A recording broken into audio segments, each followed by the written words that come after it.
Settle in now. Let your body grow heavy against whatever holds you. The softness beneath you, the warmth around you. You don't need to go anywhere tonight. And yet, somehow, you are going to travel further than any human has ever gone. Not through space, but through time. Deep time. The kind of time that makes 1 billion years feel like the blink of a sleepy eye. We are going on a journey together, you and I, into one of the most extraordinary and quietly beautiful chapters the universe has ever written for itself. A chapter called the Iron Star Epoch. An era so far in the future that the numbers used to describe it look more like poetry than mathematics. But we will get there slowly, gently, the way all good journeys should begin. Not with a rush, but with a breath. So take one now. A slow, deep breath in. And as you let it go, feel yourself releasing the day, its noise, its urgency, its weight. You are becoming lighter, and the universe, around you, is becoming older. Let us begin at a place you might almost recognize. Picture the night sky as you know it. Perhaps you have stepped outside on a clear evening and looked up to find it scattered with stars, some steady and white, some with the faintest blush of gold or blue at their edges. The Milky Way arching overhead, like a river made of ancient light. It is one of the most beautiful sights our world offers, and humans have been tilting their heads back to receive it for as long as there have been humans. That sky, that familiar, comforting, star-filled sky, belongs to what astronomers call the stelliferous era. From the Latin, it simply means the age of stars. And it is the era we live in right now, tonight as you rest. The stelliferous era began not long after the Big Bang, cosmically speaking, when the first clouds of hydrogen and helium collapsed under gravity's patient instruction and ignited into nuclear fire. Stars were born, and then more stars, and then galaxies full of them. For billions upon billions of years, the universe has been in the business of making stars, burning stars, and scattering the ashes of those stars back into the dark to become the raw material for new ones. Our own sun is one of these stars. A middle-aged one, by stellar standards. It has been burning for about 4.5 billion years, and it has another 5 billion or so to go before it too begins its long goodbye. In the grand theatre of the universe, we are living during the intermission of a very long show, comfortable, well-lit, and full of warmth. But the show, eventually, will change. Let your eyelids grow soft now. There is no need to hold them open. The story will still find you. Sometime in the future, and the numbers here are staggering.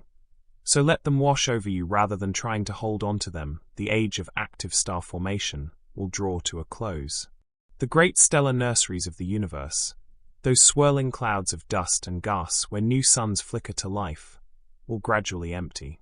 The raw material for new stars will be used up, locked away inside dying stars, or scattered too thinly across the cooling expanses of space to gather itself back into something new. One widely held estimate places this transition at around 10 to the power of 15 years after the Big Bang. Written out, that is a 1 followed by 15 zeros. 1 quadrillion years. 1,000 trillion years from now.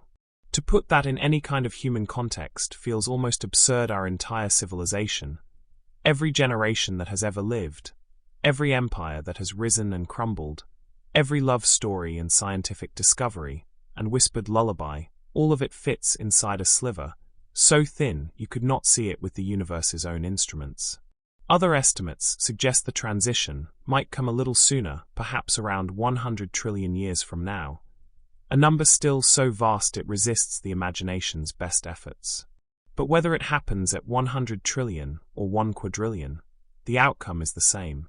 The lights very gradually begin to go out. Not all at once. The universe does nothing dramatically. It is patient in a way that makes patience itself seem hurried. The largest, brightest, most profligate stars, the ones that burn their fuel in a blaze of blue-white glory, will go first, because excess always catches up with things in the end. Then the medium-sized stars, stars like our sun. And finally, long after those are gone, the small red dwarfs, the most miserly and careful of all stars, burning their fuel so slowly and coolly that they will outlast their grander cousins. By trillions of years, they too will flicker and fade. And then the stelliferous era will be over. Feel that settling in. That quiet. The universe, in the deep future you are drifting toward, will be a very different place. There will be no new sunrises on new planets. No stellar nurseries glowing rose gold in some distant galaxy. The temperature of space will have dropped further. The light will have thinned. What remains will be the remnants, the quiet, cooling bodies that stars leave behind when they are finished. White dwarfs, which are the compressed cores of stars like our sun. Dense as anything you can imagine. The size of a planet, but packed with the mass of a star, still warm from the fire that once burned inside them, slowly giving that warmth to the dark. Neutron stars, stranger still. The collapsed hearts of larger stars, so dense that a teaspoon of their material would weigh billions of tons, spinning sometimes hundreds of times per second, sending out lighthouse beams of radiation across an increasingly empty cosmos. And black holes, the full stops that the largest stars write at the end of their sentences. This is the world at the threshold you are approaching now. The degenerate era. The age after stars. An age that begins when the last true star goes dark, and the universe enters a new kind of silence, not the silence of emptiness, but the silence of things that no longer burn. It is, in its own way, a kind of beauty. The beauty of things that persist after the brightness has gone. The beauty of structure without fire. Of matter, cooling and patient, carrying within it the memory of every star that ever blazed. You are drifting now. Let yourself go a little further. The universe at the end of the stelliferous era is not a place of despair. It is a place of rest. Imagine the lights of a great city gradually dimming, one by one, not because something has gone wrong, but because the night has simply grown very late, and all the work has been done. There is a kind of profound peace in that image, a kind of completion. The stars did their work well. They fused hydrogen into helium, helium into carbon, carbon into oxygen, and silicon and iron. They seeded the universe with the elements needed for planets, for oceans, for living things. For you, resting here, made of the very atoms that were forged inside long-dead suns. You are, in the most literal sense, a product of the stelliferous era. A temporary arrangement of stardust that the universe gave the gift of consciousness to, just long enough to look back up at the stars and wonder about them. And now those same stars, or their distant descendants, are saying their long farewell. Let your breathing slow even further. You are safe. You are warm. The universe, in all its unimaginable scale, is simply doing what it has always done. Changing, slowly, into something new. Tonight, you stand at a crossroads in time. Behind you, stretching back 14 billion years, lies the great story of stars, of light and heat, and the violent, tender business of creation. Ahead of you, stretching forward into numbers that have no names yet, lies something else. Something quieter. Something you are only just beginning to imagine. The last age of stars is ending. And you, gently and slowly, are about to find out what comes next. But for now, just rest. The universe will wait for you. It has been waiting for a very long time, and it is very, very good at it. Let your eyes close. Let your thoughts become soft and slow, like distant galaxies drifting apart from one another in the dark. You are here. You are safe. And the story is just beginning. You are still here. Still drifting. Still held. Perhaps you have been resting for a while now, somewhere between waking and sleep. That soft, warm borderland where the mind loosens its grip on the day and begins to float. That is exactly where we want to be. That is the perfect place from which to watch what happens next. Because what happens next is something extraordinary. Something that no human eye will ever witness, and yet something that the laws of physics have already written into the future as certainly as anything can be written. The universe is changing. It has always been changing. That is perhaps the most fundamental thing about it. But the change that awaits is unlike anything that came before. The last stars are going out. Not all at once. Never all at once. The universe does not do sudden endings. It does long, slow, patient farewells. The kind that stretch across trillions of years, so gradual that nothing living would notice from one moment to the next. But notice we shall, because we are traveling through time tonight, and time is the one thing we have in infinite supply. So let yourself sink a little deeper into that comfortable place. Feel the weight leaving your limbs. Let your jaw unclench, your shoulders drop, your breath find its own quiet rhythm. The universe is dimming around you, and it is the most peaceful thing you have ever seen. For billions upon billions of years, light was the language the universe spoke most fluently. Everywhere you might have looked, in any direction, across any distance, there would have been light.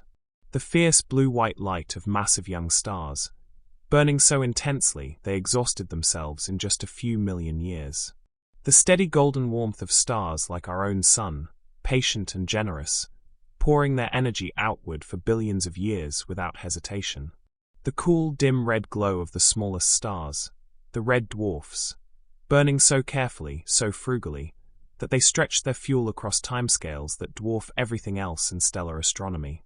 These red dwarfs were the last of the true stars, the final embers of the stelliferous era. And when they too cooled and faded, when the last nuclear fusion reaction in the last true stellar core finally sputtered and ceased, something shifted in the universe that had not shifted in all the eons before. The stars were gone, and in their place, the cosmos was left with what stars leave behind. Let that image settle in your mind as your body grows heavier and more still. Imagine looking out across the universe now. Not the universe of tonight, full of its familiar fire and light, but the universe of the deep future, after the stellar era has drawn its quiet curtain closed. What would you see? Not darkness, exactly. Not at first. Because the remnants are still there, and some of them still hold warmth, after a fashion. Not darkness, exactly. Not at first. Because the remnants are still there, and some of them still the most numerous of these remnants are the white dwarfs. When a star like our sun reaches the end of its life, it does not explode, not entirely. After its outer layers have drifted away into space in the form of a beautiful, slow-expanding cloud called a planetary nebula, what remains at the center is the core, a dense, compact sphere roughly the size of Earth, but containing most of the star's original mass. This object is a white dwarf. It no longer generates energy through nuclear fusion. It has no fire left, but it holds within it an enormous reservoir of heat, the residual warmth of billions of years of burning, and it radiates that heat outward slowly into the surrounding dark. In the early degenerate era, white dwarfs are everywhere. The galaxy, what remains of it, is scattered with them like warm stones left behind after a great fire has died down. They glow faintly, not with the fierce brightness of their former selves, but with a gentler, residual luminosity, pale and quiet and persistent. You might think of them as the embers in a hearth at the end of a long evening. The fire itself is out, but press your hand close, and you would still feel the warmth radiating from what remains. The house is still, and the room is darker, but the embers glow on. Hold warmth, after a fashion. Breathe in. Breathe out. Let the image of those pale, glowing remnants drift through your mind like light through still water. Alongside the white dwarfs, the dark and lightless remnants of another kind of star populate the deep future cosmos, the neutron stars. These come from a different lineage, from stars much larger and more powerful than our sun, stars that ended their lives not in a gentle exhalation, but in a cataclysmic explosion called a supernova. In the heart of that explosion, the star's core was compressed so violently, so completely, that protons and electrons were crushed together into neutrons.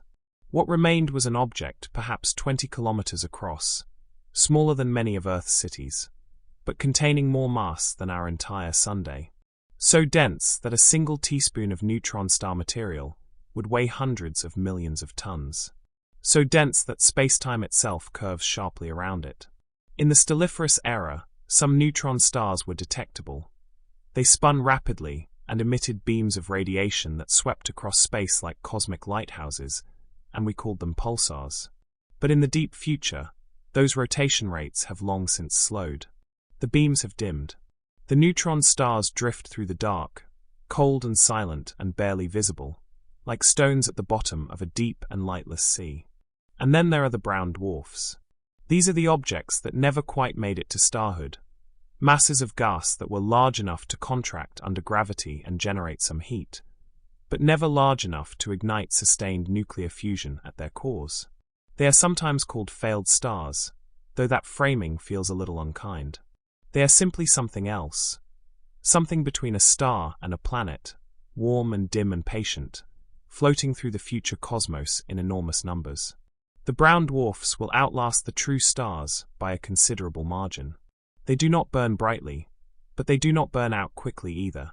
In the early degenerate era, they are among the most common objects in the cosmos, a vast, cool, dimly glowing population, drifting through a universe that has grown very quiet around them. And then there are the black holes. Let your mind rest on them gently for a moment. Black holes are the ultimate remnants. The objects left behind when the largest and most massive stars collapse at the end of their lives so completely that not even light can escape their gravity. They are, in a sense, the punctuation marks at the ends of the most dramatic stellar sentences. In the deep future, they remain, patient, enduring, almost impossibly long-lived. They do not glow. They do not radiate in any conventional sense. They simply persist, warping the fabric of space-time around them, drawing in whatever drifts close enough to feel their pull. In the degenerate era, the universe's black holes are among its most dominant structures. The supermassive black holes that once sat at the centers of galaxies, surrounded by brilliant, blazing accretion disks of infalling matter, are now quiet. The matter has long since been consumed or dispersed. They sit in the hearts of what were once galaxies, now just loose collections of cold remnants, immense and silent and waiting. The cosmos has grown very dark. Feel that darkness as a comfort, not a loss. The darkness of deep sleep. The darkness of rest. Because the universe in this era is not dead. It is simply resting in a different key. A slower, quieter key. And even in this deep, cold darkness, there are still, occasionally, moments of brief and unexpected light. When two brown dwarfs drift close enough together, over unimaginable timescales, the gravitational dance between them can sometimes end in collision. A slow, enormous merging of failed stars that, for a brief cosmic moment, produces enough heat and pressure to ignite a flicker of real nuclear fusion. A temporary star. A small, faint, short-lived sun burning in the middle of a cosmos that has otherwise forgotten what suns look like. It would last only a relatively short while, thousands of years, perhaps millions, before cooling and fading back into the dark. But for that brief period, somewhere in the vast, cold universe, there would be a star again. There is something deeply moving about that image, if you let yourself feel it. In a universe that has forgotten fire, fire remembers itself. Briefly, improbably, beautifully. And there are other whispers of energy in the dark, too. Faint ones. Uncertain ones. Dark matter. That mysterious, invisible component of the universe that makes up the majority of all matter, but interacts with almost nothing we can directly detect, may still be there in the deep future, as it has always been. And in some theoretical models, dark matter particles can interact, very rarely and very weakly, with the remnants of ordinary matter.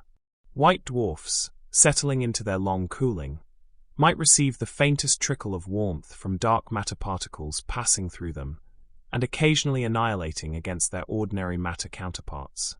It would not be much. It would be barely anything at all by the standards of the blazing stelliferous era. But in a universe this dark and this cold, even the faintest warmth is worth noting.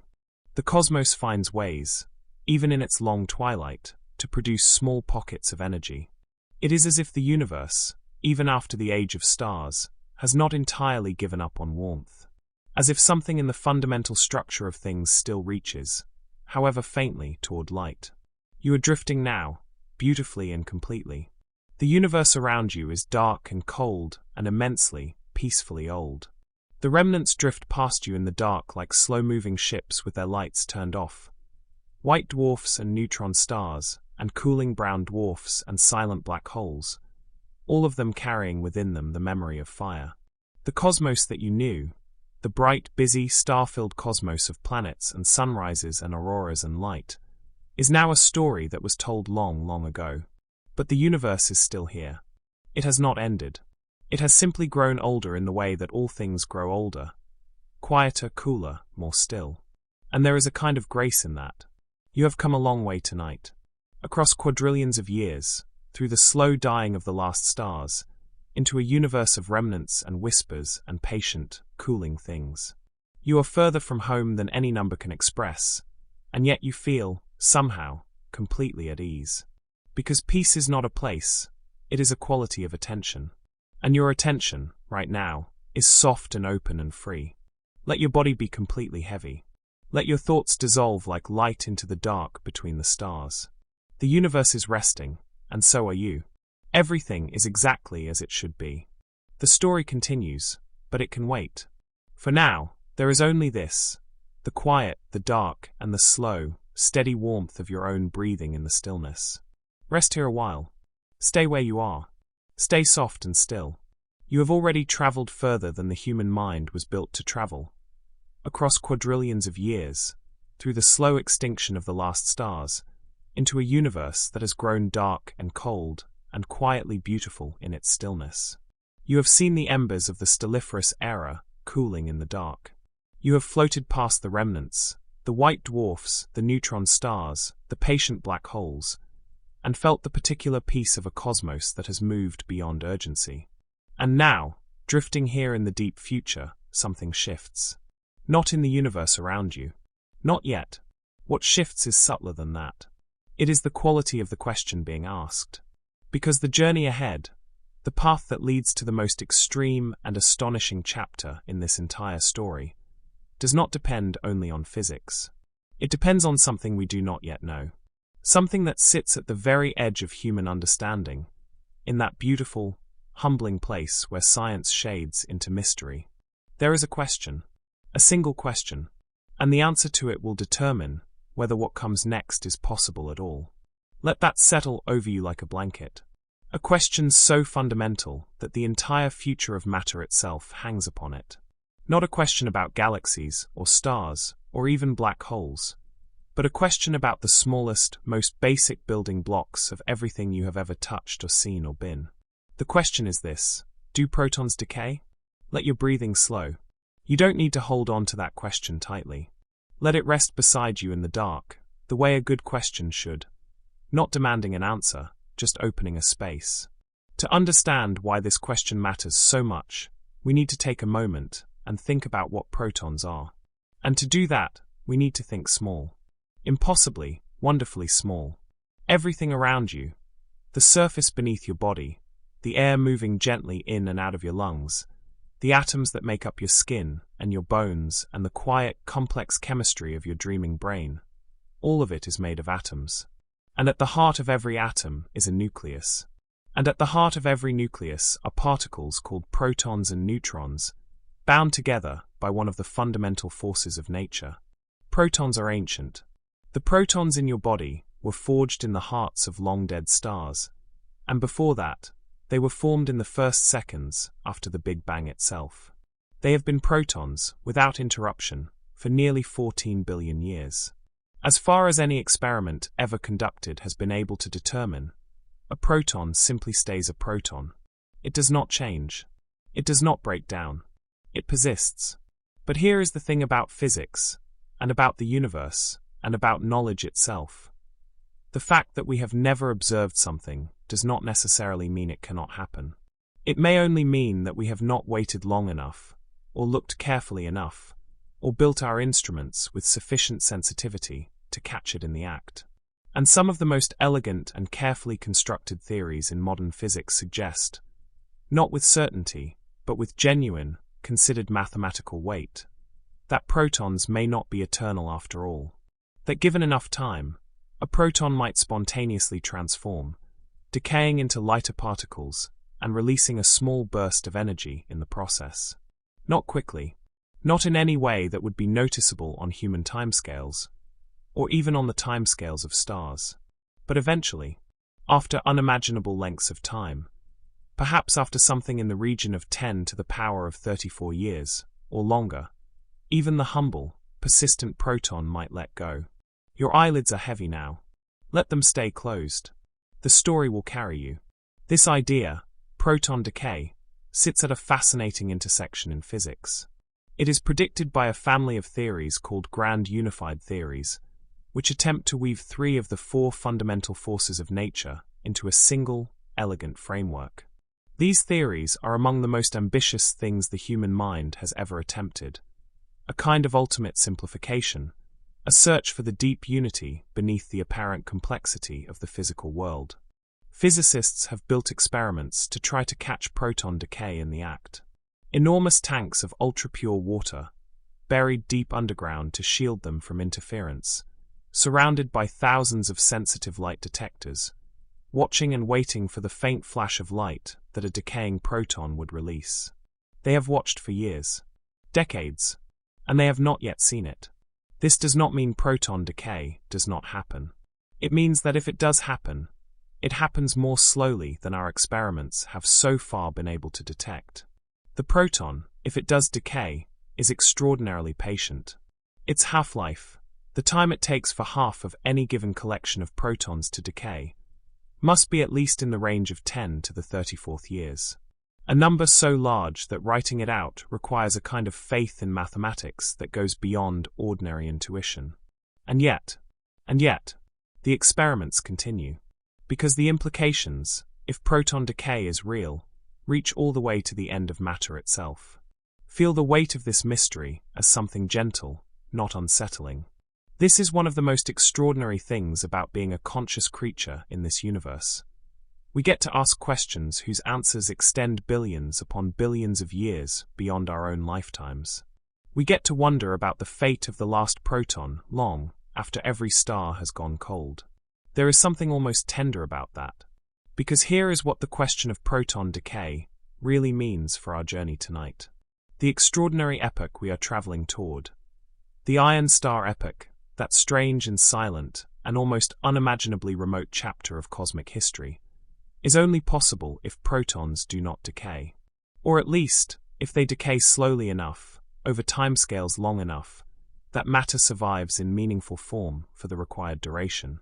If protons decay on the faster end of theoretical estimates, then the story of matter is already decided. Given enough time, every white dwarf will dissolve. Every neutron star will evaporate.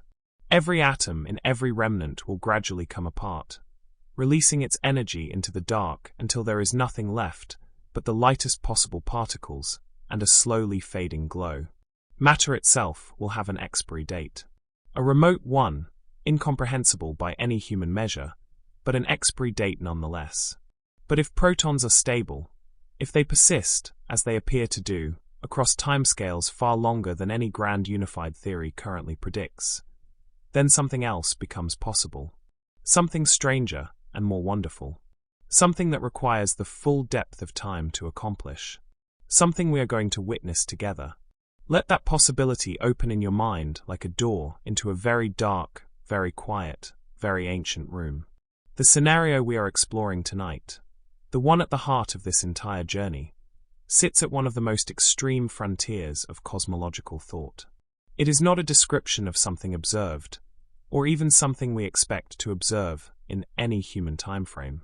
It is an extrapolation, a careful, mathematically grounded, deeply considered extrapolation, but an extrapolation nonetheless. A following of the known laws of physics to their most remote and extraordinary conclusions. This is what cosmologists sometimes do, and it is one of the most quietly courageous acts of the scientific imagination.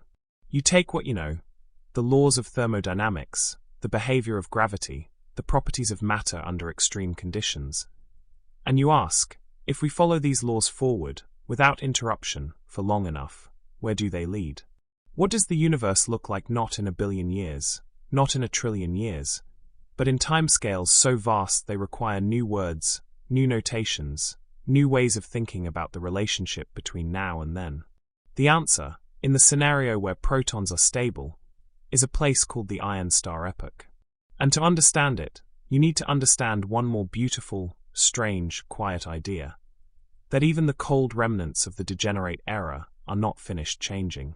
Even in the long darkness after the last stars, even in the silent drifting of the white dwarfs and the cooling of the neutron stars, something is still happening. Something slow, something patient, something that operates on timescales so extreme that the entire age of the universe so far, all 14 billion years of it, is less than the blink of an eye by comparison. Matter, it turns out, is restless. Even cold, dark matter. Even matter that appears to have settled into its final form. Deep inside the crystal lattices of cooling white dwarfs, at the quantum level where the rules are strange and probabilistic and full of surprises, matter is still looking for the lowest possible energy state. It is still, in its own infinitely slow way, trying to find its most stable configuration. And the most stable configuration, the lowest energy state available to ordinary matter, is not a white dwarf. It is not a neutron star. It is not carbon or oxygen or any of the elements we know from the periodic table. It is iron. That single word, iron, carries enormous weight in this story, and we will return to it again and again as our journey deepens. For now, let it simply rest in your mind. Iron, the most stable nucleus, the element that sits at the bottom of the nuclear energy valley, the configuration of protons and neutrons from which no further energy can be extracted by either fusion or fission. The endpoint of stellar nucleosynthesis. The element that fills the cores of dying stars. The element, perhaps, that fills the hearts of 1 trillion dead worlds at the end of all stellar history. It is one of the most extreme extrapolations in all of cosmology. It requires physics that sits at the edge of what we know and gazes out into what we only suspect. It requires protons that are stable and matter that is patient and time that is essentially without limit. And it is, in every sense of the word, extraordinary. You are floating now in the space between waking and dreaming, and that is exactly the right place to receive what comes next. The universe around you is dark and cold and ancient beyond all reckoning. The question of proton decay hangs in the stillness like a single note held in an empty room. Unresolved, beautiful, full of implication. If the protons hold, the story continues. If matter endures, the journey goes on. And in the scenario we are exploring, the one the physics allows, the one that follows the laws of nature to their most patient and profound conclusion, both of these things are true. The protons hold. Matter endures. And time does what time always does. It continues. Relentlessly, silently, without haste and without mercy, it continues. The Iron Star Epoch is waiting for you. Far ahead, further than you can imagine, further than imagination itself can comfortably reach. But you are going there, slowly and gently, carried on the current of deep time. For now, let yourself rest on that threshold. Let the question breathe in the dark beside you. The answer is coming. The universe, patient as it is, will show you. But not yet. For now, only this. The soft dark, the slow breath, the quiet certainty that the story is not over yet. Not even close. You are still here. Good. Still drifting in that warm, weightless place between thought and sleep, between the known and the deeply, beautifully unknown. The darkness around you is ancient now, older than any number you have ever been asked to hold in your mind. The last stars went out long ago. The remnants drift in the cold. And the great unanswered question of proton decay hangs in the stillness, patient and unresolved, like a breath held at the edge of a dream. And yet something is happening. It is not loud. It is not bright. It announces itself with no fanfare whatsoever, because the universe in this era has long since forgotten what fanfare feels like. But it is real, and it is relentless, and in its own extraordinarily quiet way, it is one of the most astonishing things the laws of physics have ever produced. Matter is still moving. Not in the way you might picture movement. Not the drift of planets in their orbits. Not the churning of stellar interiors. Not even the slow gravitational waltz of remnants through the dark. This movement is different. It is smaller than small. It is happening at a level so deep inside the structure of matter that no instrument we have ever built could directly observe it. And yet it follows faithfully and inevitably from the same quantum laws that govern every atom in your body right now, tonight, as you rest. The universe looks frozen. The universe looks finished. The universe, to any observer patient enough to watch it across mere billions of years, would appear to have settled into its final, cold, dark configuration. But appearances, at the quantum level, are always a little deceiving. Let your body sink a little deeper into its rest. You don't need to hold yourself up against anything. Let the surface beneath you carry all of your weight. Let your arms and legs grow loose and heavy. The story will come to you. To understand what is happening in the cold, dark matter of the deep future, we need to take a journey downward rather than outward. Not across the vast distances of space, but into the heart of matter itself. Into the nucleus of an atom, where protons and neutrons are bound together in their compact, dense arrangements, and where the rules of physics become strange and wonderful in ways that have no real equivalent in the everyday world you inhabit. In the everyday world, things stay where you put them. If you place a ball on one side of a wall, it stays on that side of the wall unless something comes along with enough energy to lift it over. This seems obvious. This seems like just the way things are. And at the scale of balls and walls and everyday human experience, it is. But at the quantum scale, the scale of protons and neutrons and the forces that bind them, the rules are different. Profoundly, almost poetically different. At the quantum scale, a particle does not have a precise location in the way a ball does. It exists, instead, as something more like a spread of probabilities, a cloud of possible positions, described by a mathematical object called a wave function. And one of the most extraordinary consequences of this probabilistic nature is that a particle can sometimes be found on the other side of a barrier that, according to classical physics, it should never have been able to cross. This is quantum tunneling, and it is one of the most beautiful and unsettling ideas in all of physics. Imagine a vast, rolling landscape of hills and valleys.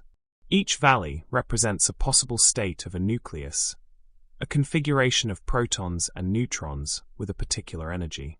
The depth of the valley represents the stability of that configuration. A nucleus sitting in a deep valley is stable and content.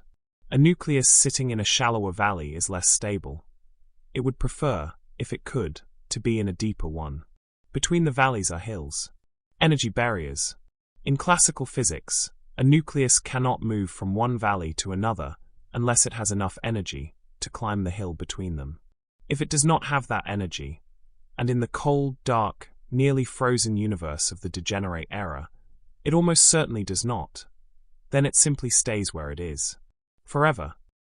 But quantum mechanics says otherwise. Quantum mechanics says that there is always a small but non-zero probability that a particle will simply appear on the other side of the hill, without ever having climbed it. It does not go over the barrier. It goes through it. It tunnels, in the language of physics, through the classically forbidden region, and emerges on the other side in a lower energy state. The probability of this happening for any individual nucleus, on any given moment, is extraordinarily small. Vanishingly small. So small that you would wait longer than the current age of the universe many times over before you might expect to see it happen in a single nucleus. But remember where we are. Remember how much time the universe has. Remember that we are not talking about years or centuries, or even millions of years. We are talking about timescales so immense that the word enormous has lost all meaning, and we must simply surrender to the mathematics and trust what it tells us. Given enough time, and the universe, in this scenario, has enough time, and then some quantum tunneling will happen. It will happen in every nucleus. Over timescales almost too vast to contemplate, every nucleus in every remnant, in every corner of the dark cosmos will slowly, one tunneling event at a time, find its way down toward the deepest available valley in that energy landscape. And the deepest valley, the lowest energy state available to ordinary nuclear matter, is iron. Feel that word again. Iron. Let it resonate in the quiet of your mind. Iron sits at a very special place in nuclear physics. The nucleus of an iron atom, specifically the most stable isotope, iron 56, with its 26 protons and 30 neutrons, represents the absolute minimum of nuclear binding energy per particle. Every element lighter than iron releases energy when its nuclei fuse together into heavier ones, which is why stars shine, why hydrogen burning produces helium and energy in equal measure. Every element heavier than iron releases energy when its nuclei split apart into lighter ones, which is why the largest atomic nuclei are unstable, why uranium fissions in the hearts of reactors and bombs. Iron is the balance point, the bottom of the valley, the place where the energy landscape of nuclear physics offers no further descent. A nucleus of iron, 56, cannot release energy by fusing with another nucleus, nor by splitting apart. It simply is, in the most fundamental sense the physics allows, as stable as nuclear matter gets. And so, over the unimaginable timescales of the deep future, this is where everything is headed. This is the destination that quantum tunneling is slowly, patiently, invisibly navigating toward, one tiny probabilistic step at a time, in the frozen hearts of every white dwarf and neutron star and cold planetary remnant drifting through the dark. This process, this ultra-slow quantum rearrangement of nuclear matter toward its most stable configuration, is sometimes described by physicists as a form of cold fusion. Not the dramatic, high-temperature fusion of stellar interiors, not the roaring nuclear fire at the heart of a living star, but something far quieter and stranger. A fusion that requires no heat, no pressure, no ignition. Only time. Only the patient, probabilistic mathematics of quantum mechanics operating across timescales that the universe is only just beginning to accumulate. Your breathing is slow, and even now. Your thoughts are becoming softer, less distinct, drifting apart from one another like remnants in an ancient, cooling cosmos. That is exactly right. Let them drift. It is worth sitting with the strangeness of this for a moment, even in your drowsy, half-dreaming state. Because what is being described here is something that has no precedent in the universe as we know it. In the stelliferous era, in the bright, busy, star-filled cosmos of the past, change was always driven by energy.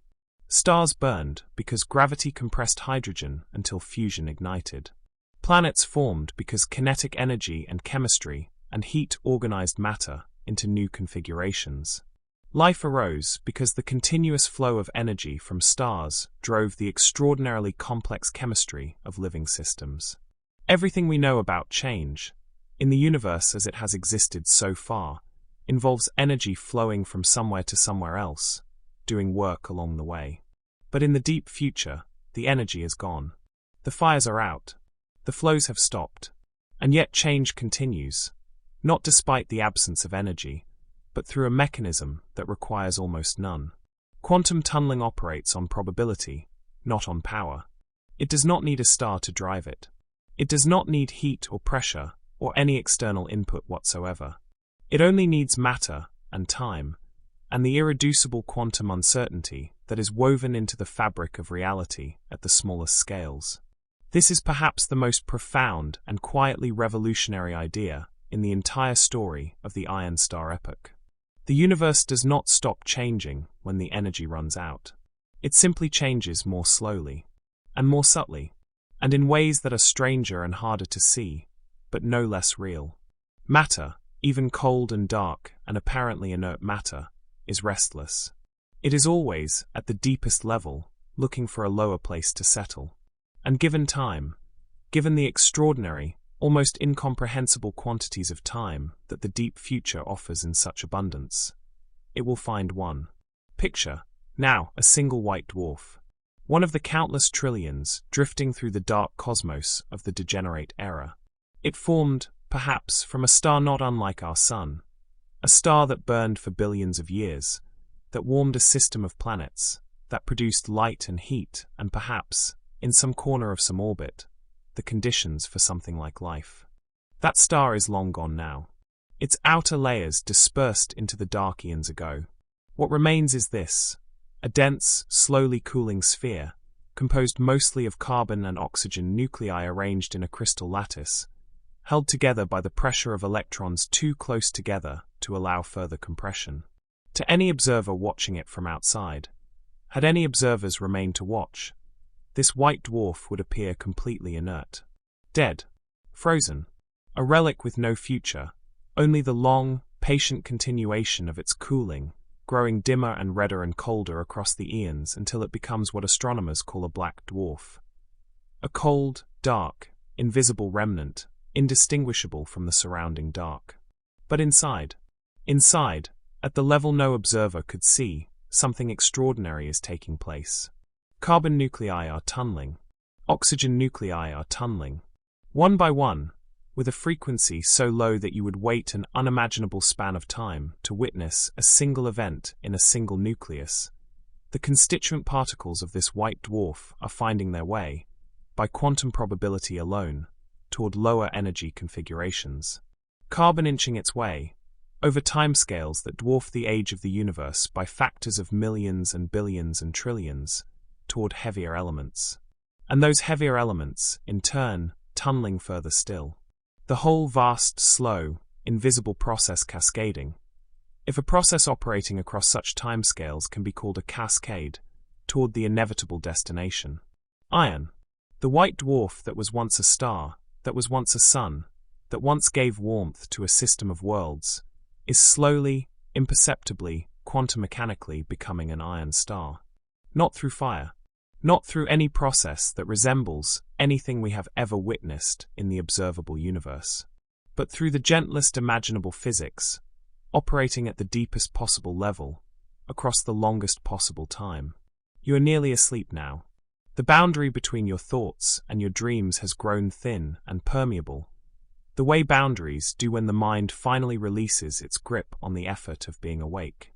Let that boundary dissolve a little further. The universe around you, dark and cold and incomprehensibly old, is still working, still changing, still, in its own extraordinarily patient way, refusing to be finished. Every cold remnant in every direction is engaged in the same slow, invisible, quantum labor. The same tunneling.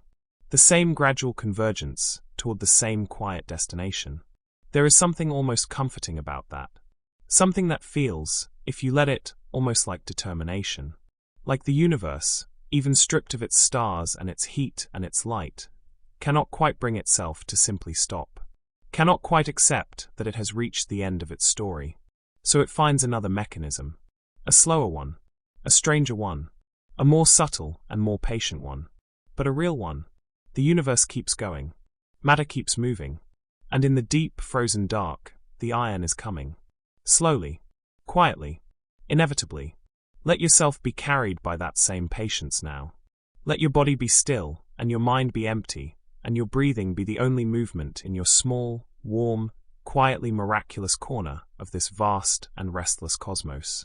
The iron is coming, but it has time, and so do you. Rest. Still here. Still drifting. The darkness around you is deep and familiar now. You have been traveling through it long enough that it no longer feels like absence. It feels like texture, like the particular quality of silence in a room where someone you love is sleeping nearby. Not empty, not cold, simply very, very still. And in that stillness, the universe is working. We have established something remarkable together over the course of this journey. We have watched the last stars go out. We have floated through the degenerate era, past the cooling embers of white dwarfs and the silent mass of neutron stars. We have sat with the great unanswered question of proton decay and felt the weight of what it means for the story of matter. And we have discovered, perhaps surprisingly, perhaps wonderfully, that even in the deepest cold and the most ancient dark, matter is not finished. It is tunneling. It is rearranging. It is, in its own infinitely patient way, still reaching towards something. That something has a name. We have spoken it a few times now, let it resonate briefly, and then moved on. But this segment of our journey is devoted entirely to it, to understanding it properly, to sitting with it long enough that it becomes not just a word but a destination, a place your mind can settle, the way matter itself is settling across the long dark of deep time. The destination is iron. And tonight, we are going to understand exactly why. Settle in. Let your body grow heavier and more still. You are about to receive something that physicists find genuinely beautiful. One of those places where the mathematics of the universe turns out to describe something almost unbearably elegant. You don't need to hold on to every detail. Let the ideas move through you the way music moves through a room. You don't need to catch each note to feel the shape of the melody. To understand why iron is special, why it, above all other elements, becomes the quiet final destination of ordinary matter in the deep future, we need to think about what holds an atomic nucleus together in the first place. A nucleus, remember, is a tiny, dense collection of protons and neutrons packed into a space almost unimaginably small. And immediately, a question presents itself. Why does it hold together at all? Because protons carry positive electrical charge, and positive charges repel one another. If you tried to assemble a handful of protons in close proximity by ordinary electromagnetic means, they would push back against each other with tremendous force. The closer you brought them, the harder they would resist. And yet nuclei exist. And yet protons and neutrons do sit together in the nucleus, bound into stable configurations that persist for, in the case of the most stable isotopes, essentially forever. Something is holding them together against the repulsive force of electromagnetism. Something stronger. That something is, appropriately enough, called the strong nuclear force. It is the most powerful of the four fundamental forces of nature, operating at extremely short ranges, only across distances comparable to the size of a nucleus itself. But within that range, it is immensely powerful. It acts between protons and neutrons alike, binding them together with a force that overwhelms the electromagnetic repulsion between the protons and holds the whole assembly in its compact, dense, extraordinarily stable configuration. Now here is where it gets beautiful. Let the image form softly in your mind. The competition between the strong nuclear force, which binds the nucleus together, and the electromagnetic force, which pushes it apart, plays out differently depending on how many protons and neutrons are involved. For small nuclei, with only a few particles, the strong force dominates easily. Hydrogen's single proton has nothing to repel against. Helium's 2 protons are easily held by the strong force despite their mutual repulsion. As you move up through the periodic table, through carbon, oxygen, silicon, and beyond, the nuclei grow larger and the electromagnetic repulsion grows stronger, because you are adding more positively charged protons in close proximity to one another. At first, the strong force keeps pace. It can accommodate more neutrons alongside the protons. Neutrons, carrying no electric charge, contribute to the strong force binding without adding to the electromagnetic repulsion. This is why heavier stable elements tend to have progressively more neutrons than protons. The extra neutrons help dilute the repulsive effect of the additional protons. But eventually, even this strategy reaches its limits. As nuclei grow very large, as we enter the territory of elements like uranium and plutonium and beyond, the electromagnetic repulsion becomes so great that no amount of extra neutrons can fully compensate for it. The nucleus becomes progressively less stable. Given enough time, very large nuclei will tend to spontaneously shed mass, emitting particles and reorganizing themselves into slightly smaller, slightly more stable configurations. The nucleus, in other words, is always looking for the sweet spot. The configuration where the binding energy per particle, the average amount of energy holding each proton and neutron in place, is as high as possible. Where the architecture of the nucleus is as tight and as efficient and as stable as the competing forces will allow. And that sweet spot, that peak of nuclear stability, that configuration where the binding energy per particle reaches its maximum, is iron 56. Let that land softly. Iron 56. 26 protons, 30 neutrons. Not particularly dramatic to look at, as elements go. Not the lightest, not the heaviest. Not the rarest, not the most exotic. Just iron, the metal of tools and bridges, and the red dust of ancient planets, the element that fills the cores of rocky worlds and the hearts of dying stars. But at the nuclear level, iron 56 is extraordinary. It represents the perfect balance between the strong nuclear force pulling inward and the electromagnetic force pushing outward. It is the nucleus where nature has found its most efficient possible arrangement of protons and neutrons, the configuration that extracts the maximum binding energy from the available particles and holds them in the most stable possible embrace. What this means in the context of nuclear energy and the fate of matter, is deeply significant. It means that iron 56 sits at the bottom of what physicists call the nuclear binding energy curve, a graph that shows, for each element, how tightly bound its nucleus is per particle. Elements lighter than iron sit on one side of that curve, sloping downward toward iron. Elements heavier than iron sit on the other side, also sloping downward toward iron. Iron itself sits at the bottom, at the lowest point, at the place the curve most wants to be. And here is the consequence that shapes everything we are exploring tonight. Energy is released whenever a nucleus moves toward iron. Fusion of light elements releases energy, because it moves nuclei up the curve toward iron from the left. Fission of heavy elements releases energy, because it moves nuclei down the curve toward iron from the right. In either direction, the movement toward iron is thermodynamically favored. In either direction, iron is where the energy landscape wants matter to end up. This is why stars shine, and why nuclear weapons work, and why every form of nuclear energy humanity has ever harnessed ultimately draws on this same fundamental asymmetry. The universe's preference, written into the laws of physics, for iron over everything else. Your thoughts are growing softer now, less tightly held. Let them. In the universe of tonight, the bright, active, stelliferous cosmos we inhabit, this preference for iron is expressed through heat and pressure and the roaring nuclear fires of stellar interiors. Stars fuse hydrogen into helium, helium into carbon, carbon into heavier elements, climbing the nuclear energy curve step by step until, in the most massive stars, they finally reach iron in their cores. And there the fusion stops, because iron offers no energy return. The star, having reached the bottom of the valley, has nothing left to burn. The core collapses. The star dies. Iron is where stellar nucleosynthesis ends. It is the element that kills stars from the inside. But in the deep future, in the cold, dark, starless cosmos of the degenerate era, that same preference for iron does not disappear. It simply expresses itself differently.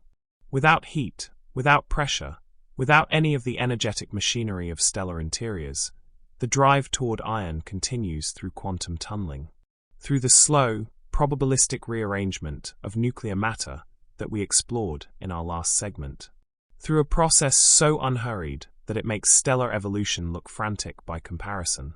Light elements, the carbon and oxygen that make up the bulk of most white dwarfs, will, over timescales that strain the limits of notation, slowly fuse their way up the nuclear energy curve toward iron. Not in a blaze of stellar fire, but one quantum tunneling event at a time.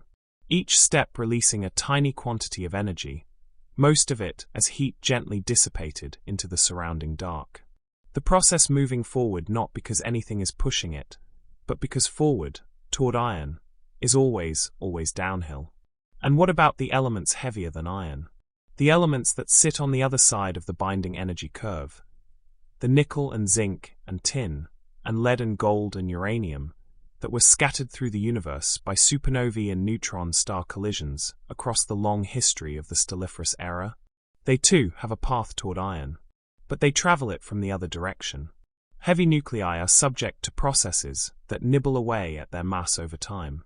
Alpha decay is one such process, the spontaneous emission of a helium nucleus from a large, unstable nucleus, reducing its proton count and moving it, step by step, toward a lighter and more stable configuration. For very heavy elements, this happens on timescales ranging from microseconds to billions of years, depending on the element. But even for the most stable of the heavy nuclei, those that sit just beyond iron on the binding energy curve, quantum tunneling will eventually accomplish what ordinary decay has not. Given enough time, even a stable-seeming heavy nucleus can tunnel its way toward a lighter, more iron-like configuration. Every element heavier than iron is, in the deep future, slowly moving toward iron from above. Every element lighter than iron is, in the deep future, slowly moving toward iron from below. The entire periodic table, all 92 naturally occurring elements, all the exotic isotopes, all the nuclear configurations that stars and supernovae and neutron star mergers spent billions of years producing, is, across the vast timescales of the degenerate era, converging on a single destination. Iron. Always iron. Only iron. Let that image settle into your resting mind. The entire periodic table, slowly and silently and inevitably, flowing toward a single element. The universe's chemistry collapsing, over unimaginable time, into a single answer. There is something almost meditative about it. Something that resonates, perhaps, with the feeling of the mind at the edge of sleep. That gentle release of complexity, that letting go of the many things held in tension during the day, that gradual simplification into something more elemental. More quiet, more still. The universe, in the deep future, is doing something analogous. It is releasing its complexity. It is letting go of the elaborate, energy-rich, beautifully diverse chemistry that the stelliferous era produced. All those elements, all those compounds, all that extraordinary variety, and allowing it to simplify, to converge, to settle, slowly and irresistibly, into iron. Not because something has gone wrong, not because the universe has failed, but because this is what the laws of physics have always been pointing toward. The stelliferous era, with all its brilliance and variety and complexity, was, in this light, a kind of detour. A long, luminous, extraordinarily productive detour that produced stars and planets and elements, and, in at least one small corner of at least one ordinary galaxy, living things capable of looking up and wondering about all of it. But the detour was always temporary.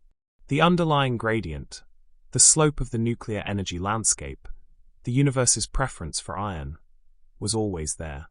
And in the deep future, with the fires out and the detour concluded, that gradient quietly, inexorably reasserts itself. You are very close to sleep now. The boundary of your waking mind is barely there, a thin, translucent membrane between thought and dream. Let it dissolve at whatever pace feels right.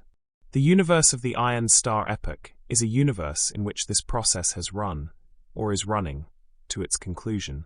The white dwarfs are becoming iron stars, vast, cold, dense spheres of iron 56, no longer glowing, no longer warm, simply existing in the most stable configuration that matter can achieve. The remnants of planets, of moons, of the countless rocky and icy and metallic bodies that once circled living stars. They, too, are slowly iron. The cosmos, stripped of its diversity, converges on its one final answer. Iron. The bottom of the valley. The place the energy landscape has always wanted to reach. The quiet, permanent, almost unimaginably patient endpoint of all ordinary matter. There is, if you allow yourself to feel it, something beautiful about this. Something that carries the quality of resolution. The satisfying final note of a very long piece of music. The universe tried everything. It made hydrogen and helium and carbon and oxygen and gold and uranium, and all the extraordinary variety that sits between them. It used those elements to build stars and planets, and here and there, the improbable chemistry of living things. It burned with light and fire and energy for longer than the mind can hold. And then slowly, it let all of that go, and came to rest in iron, the most stable thing it knew how to be. Let yourself be stable now too. Let whatever complexity the day held, whatever tensions and questions and unresolved things you carried into this night, let them simplify. Let them settle toward whatever is most quiet and most restful inside you. You are made, right now, of iron and carbon and oxygen, and all the elements that stars spent their lives producing. You are the universe's complexity, temporarily assembled into something that breathes and dreams and wonders. And tonight, you are resting, the way everything eventually rests. In the deep future, the universe knows how to do this. It has been learning, across unimaginable time, how to let go of its energy, its variety, its motion, until only the most quiet and stable things remain. Tonight, you are learning it too. Close your eyes a little further. Let your breathing slow to its own quiet rhythm. Let your thoughts become simple and warm and iron still. The destination is close, but we will arrive there gently. Together, you have come so far, further than light has ever traveled, further than any telescope has ever reached, further than the most ambitious cosmological model has ever been tested against real observation. You have crossed the death of the last stars, drifted through the long dark of the degenerate era, sat with the question of proton decay, watched matter tunnel quietly through its own energy barriers, and understood, in the deep, unhurried way that half-sleeping minds sometimes understand things better than waking ones, why the entire periodic table is slowly, inevitably, converging on a single element. You are ready now. Ready for the thing this whole journey has been moving toward. The destination that deep time has been building, one quantum tunneling event at a time, across timescales so vast they make the age of the universe feel like a preliminary sketch. You are ready for the iron stars. Let your body be completely still. Let your breath be slow and even and effortless. What is coming is not loud. It will not announce itself with any of the drama we associate with cosmic events. No explosion, no blinding light, no shockwave rippling through space. The birth of an iron star is perhaps the quietest event in the history of the universe. It happens the way a glacier moves, the way a mountain erodes, the way a thought dissolves at the very edge of sleep. It happens, and then it is done, and the universe is different in a way that nothing is left to notice. But we are here, and we will notice together. Cast your mind back, one more time, to those cooling white dwarfs we visited in the degenerate era. Those patient, fading spheres, each one the compressed remnant of a star that burned for billions of years, now cooling across trillions more, their crystalline interiors slowly dropping in temperature, their faint residual glow dimming with each passing aeon. By the time the white dwarf has cooled completely, when it no longer emits any detectable radiation in any wavelength, when it has surrendered the last of its warmth to the surrounding dark, it becomes what astronomers call a black dwarf. A cold, dark, dense sphere of carbon and oxygen nuclei arranged in a crystal lattice, held in place by the pressure of tightly packed electrons. Invisible, inert, silent. To every ordinary sense, a black dwarf is finished. There is nothing left to do, nothing left to give, nothing left to become. It is the final chapter of a stellar life, closed and complete. Except it is not finished. Not even close. Because inside that cold, dark, crystalline interior, quantum tunneling is already underway. Has been underway, in fact, since long before the white dwarf finished cooling. Operating so slowly, so infrequently, so far below any threshold of detection that no instrument and no observer could distinguish it from perfect stillness. But it is there, one nucleus at a time, one probabilistic quantum event at a time. The carbon and oxygen that make up this black dwarf are beginning their extraordinary, unhurried migration toward iron. Let the timescale come to you gently. Don't try to grasp it. Let it simply exist in the space around you, the way the darkness exists, too large to hold, but entirely possible to rest inside. The timescale for a black dwarf to fully convert to iron through quantum tunneling is estimated at something in the region of 10 to the power of 1,500 years. Written as a number, that is a 1 followed by 1,500 zeros. A number so incomprehensibly large that every other timescale we have discussed in this journey, the quadrillion years before star formation ends, the 10 to the 34th years before proton decay might occur, even the googol years before black holes evaporate, sits so far below it as to be essentially zero by comparison.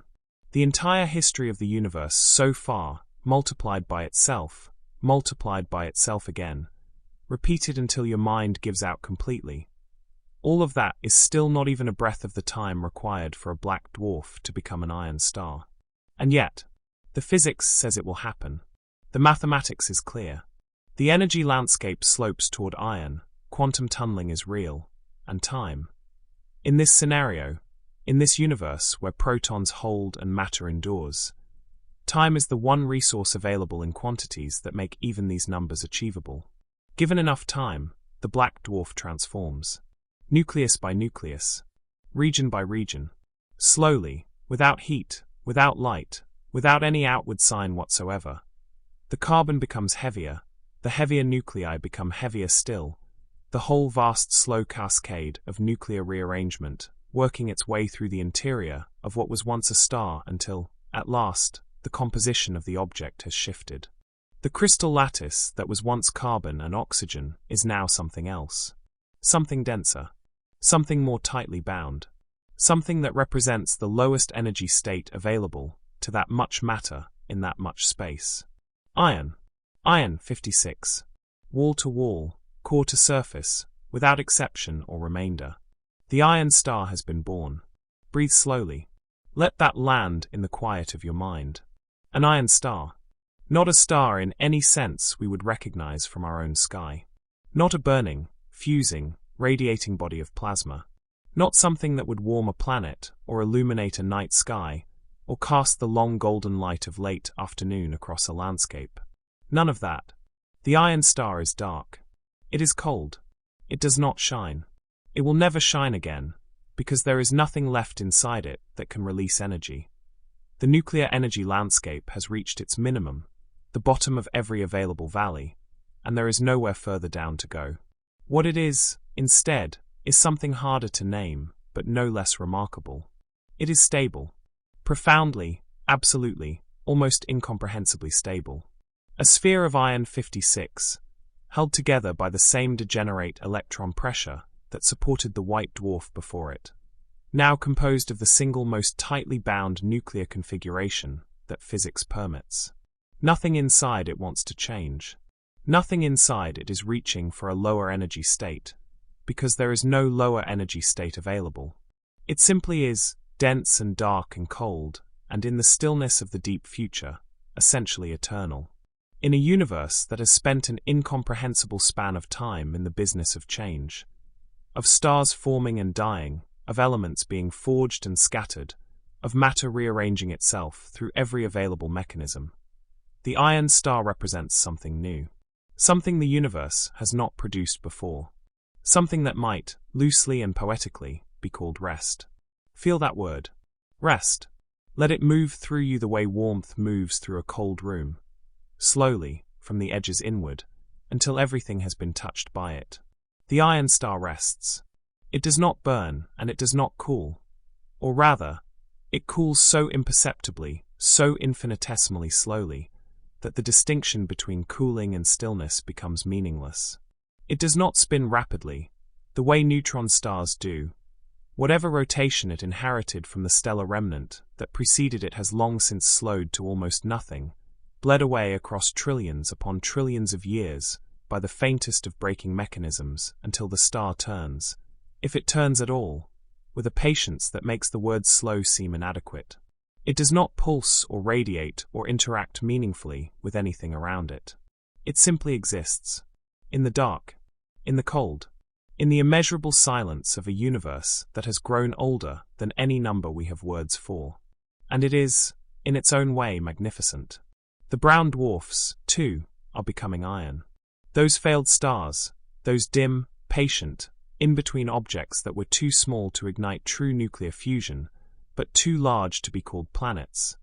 They are undergoing the same transformation, along the same unhurried timeline, by the same quantum mechanical processes. Their interiors, never as hot or as compressed as those of the white dwarfs, are moving more slowly toward the iron endpoint. But they are moving. The physics that governs their nuclear matter is identical to the physics governing every other piece of matter in the cosmos. The energy landscape slopes the same way inside a brown dwarf as it does inside a black dwarf. The destination is the same. Iron. Always iron. And beyond the brown dwarfs and the black dwarfs, other remnants are following similar paths. The cores of long-dead planets, those rocky, metallic, iron-rich bodies that already contained significant quantities of iron when they formed, already partway along the journey by the standards of the deep future, are slowly completing their transformation. The neutron stars, those almost impossibly dense remnants of massive stellar explosions, are following a different and more complex path. The physics of matter at neutron star densities is strange and not fully understood even in our own era, but they too are subject to the same underlying drive toward stability, the same energy landscape, the same ultimate preference of nuclear matter for its most tightly bound configuration. The cosmos of the Iron Star Epoch is populated by dark spheres. Objects of varying sizes, from roughly planet-scale remnants of small brown dwarfs to the larger compressed remnants of what were once substantial stars. Each one a silent, cold, iron-dominated mass drifting through the ancient dark. No light passes between them. No warmth connects them. They are the universe's final solid objects, its last material achievement, the endpoint of a process that began with hydrogen in the first seconds after the Big Bang and ends, after a journey of unimaginable duration and complexity, with iron. Your mind is very quiet now. Let it stay there. Let the image of those dark iron spheres drift through your awareness like slow ships in a lightless ocean. Each one a completed story. Each one the final form of something that was once a star, or the remnant of a star, or a world that circled a star in the long-ago light of the stelliferous era. There is something deeply moving about the iron stars, if you allow yourself to feel it.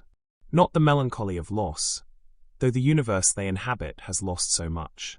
Something more like the feeling at the end of a long and meaningful day, when everything that needed to be done has been done, and the body can finally, completely, without reservation, let go.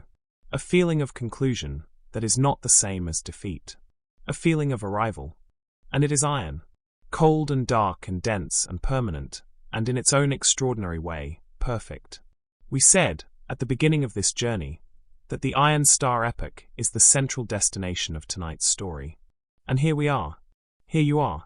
Resting inside the longest chapter of cosmic history. Floating in a universe populated by dark iron spheres, drifting silently through an ancient, lightless cosmos. This is not an ending. Not quite. The universe has further to go. The iron stars themselves will not last forever, and the story of what comes after them is its own extraordinary chapter, its own strange and patient unfolding. But that is for another time. For now, let this be enough. The iron stars exist.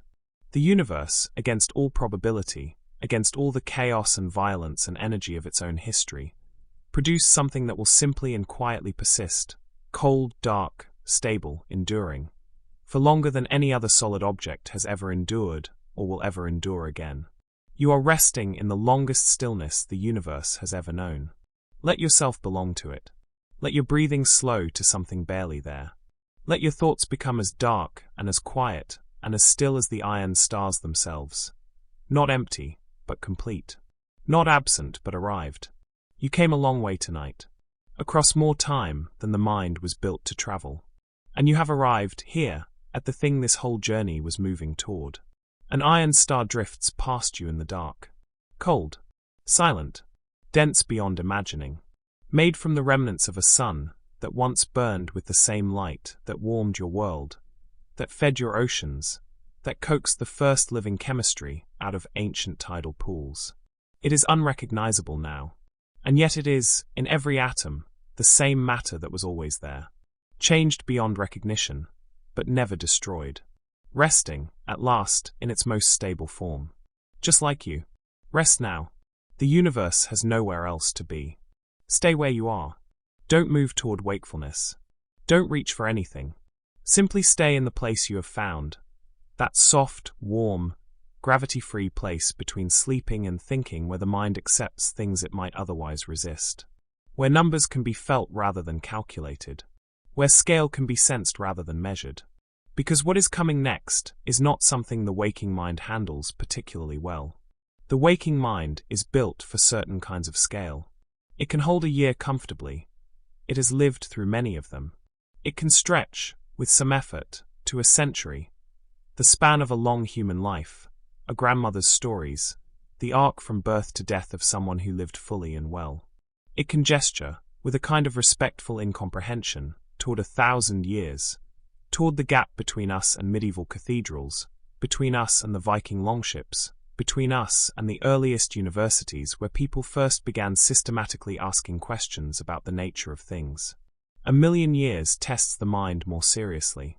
1,000,000,000 years, the timescale of geological epochs, of mountain ranges rising and eroding, of the slow drift of continents across the face of the earth, produces a kind of pleasant vertigo, a cognitive reaching that falls just short of its object.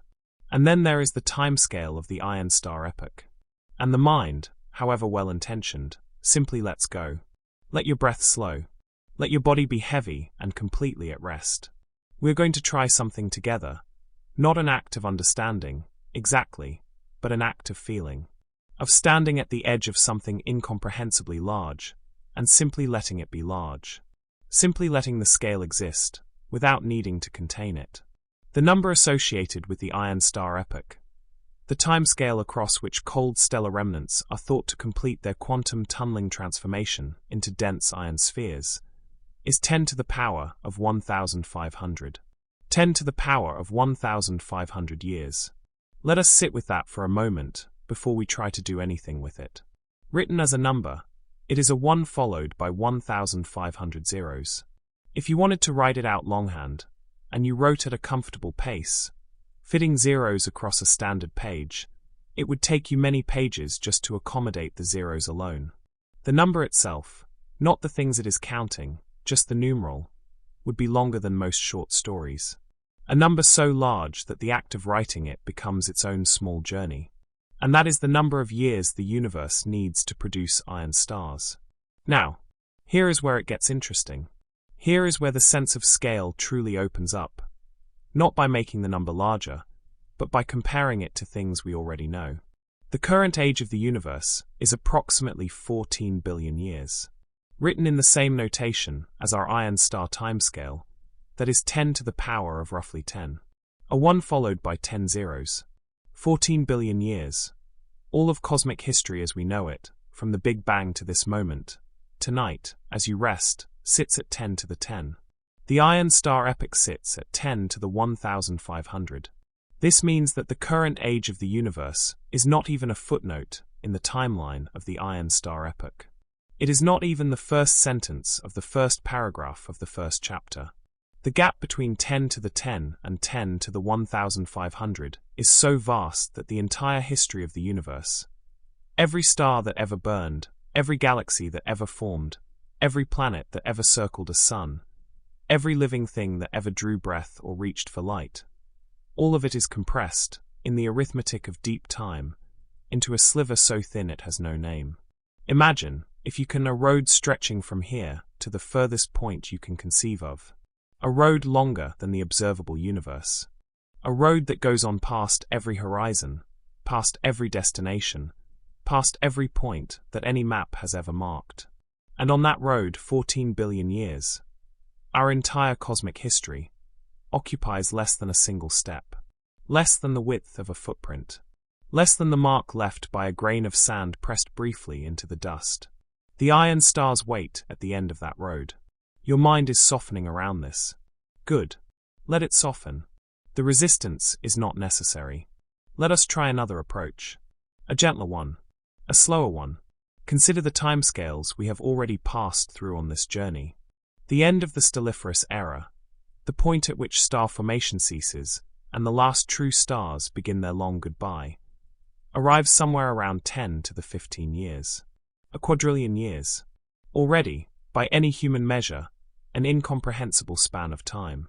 The point at which proton decay might begin to significantly affect matter, if proton decay occurs at the faster end of theoretical estimates, sits around 10 to the 34 years.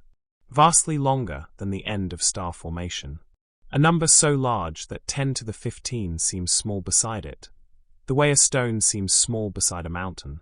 The timescale on which a stellar mass black hole evaporates through Hawking radiation, that extraordinary quantum process by which even black holes, over immense periods, slowly lose mass and eventually vanish, sits somewhere around 10 to the 67 years for a small black hole, and 10 to the 100 years for the supermassive black holes at galactic centers.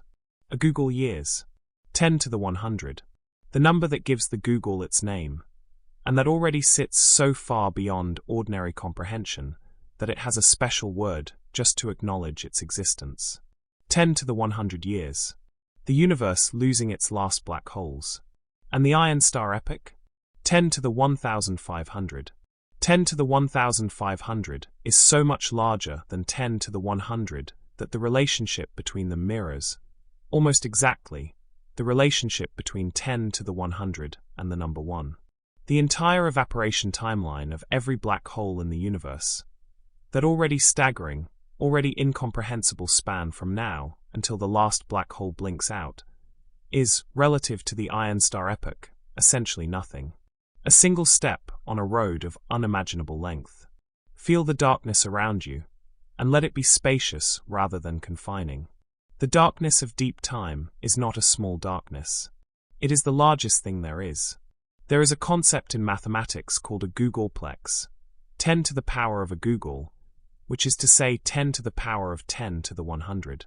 A number so large that it cannot be written out even in principle. Not because we lack the time or the paper, but because the number of digits required to express it exceeds the number of atoms in the observable universe. It would take more matter than exists to physically encode the number in any medium. 10 to the 1500 is not quite a googolplex. But it is in that neighborhood, the neighborhood where numbers become less like quantities and more like philosophical positions. Where the question is not how long, exactly, but what kind of infinity we are gesturing toward, and whether our gesture has any meaning at all.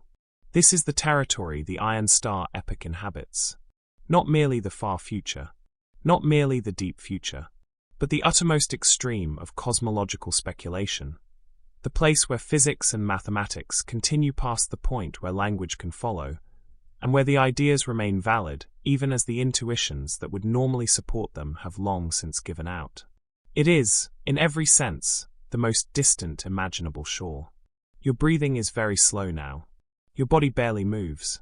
In the rhythm of your breath, there is something ancient, something the universe was doing long before you arrived in it, and will, in various forms, go on doing long after the last star has cooled. Let us try, one more time, to feel the scale from a different angle. Not from the present looking forward, but from the iron stars themselves looking back. Imagine you are an iron star, cold and dark and dense and still. You have been what you are for longer than you can measure, which is of course meaningless, because an iron star has no awareness, no measurement, no experience of time. But stay with the image. From the perspective of the iron star, if such a perspective were possible, looking back across the timeline of its own existence toward the moment the universe began would be like standing on the surface of the Earth and trying to see a single atom sitting on the opposite side of the planet. The atom is real. It exists, but the ratio of its size to the distance involved makes it, for all practical purposes, invisible, undetectable, lost in the immensity of the scale. The Big Bang, from the vantage point of the Iron Star Epoch, is not ancient history. Ancient history implies something that can be remembered, or found in records, or traced through chains of cause and effect back to a legible origin. The Big Bang, from the Iron Star Epoch, is something far more remote than that. It is a theoretical inference, a conclusion that must be reached by mathematics and physical law, because no trace of it, no causal chain linking it to the present, could possibly survive across the intervening timescale. The universe, by the time of the iron stars, has entirely forgotten its own beginning. And yet, and this is perhaps the most extraordinary thing, it is the same universe. The iron stars are made of matter that was present at the Big Bang. Not in the same form. Not as iron, obviously, since iron did not exist in the first moments of the universe, only hydrogen and helium and trace quantities of lithium.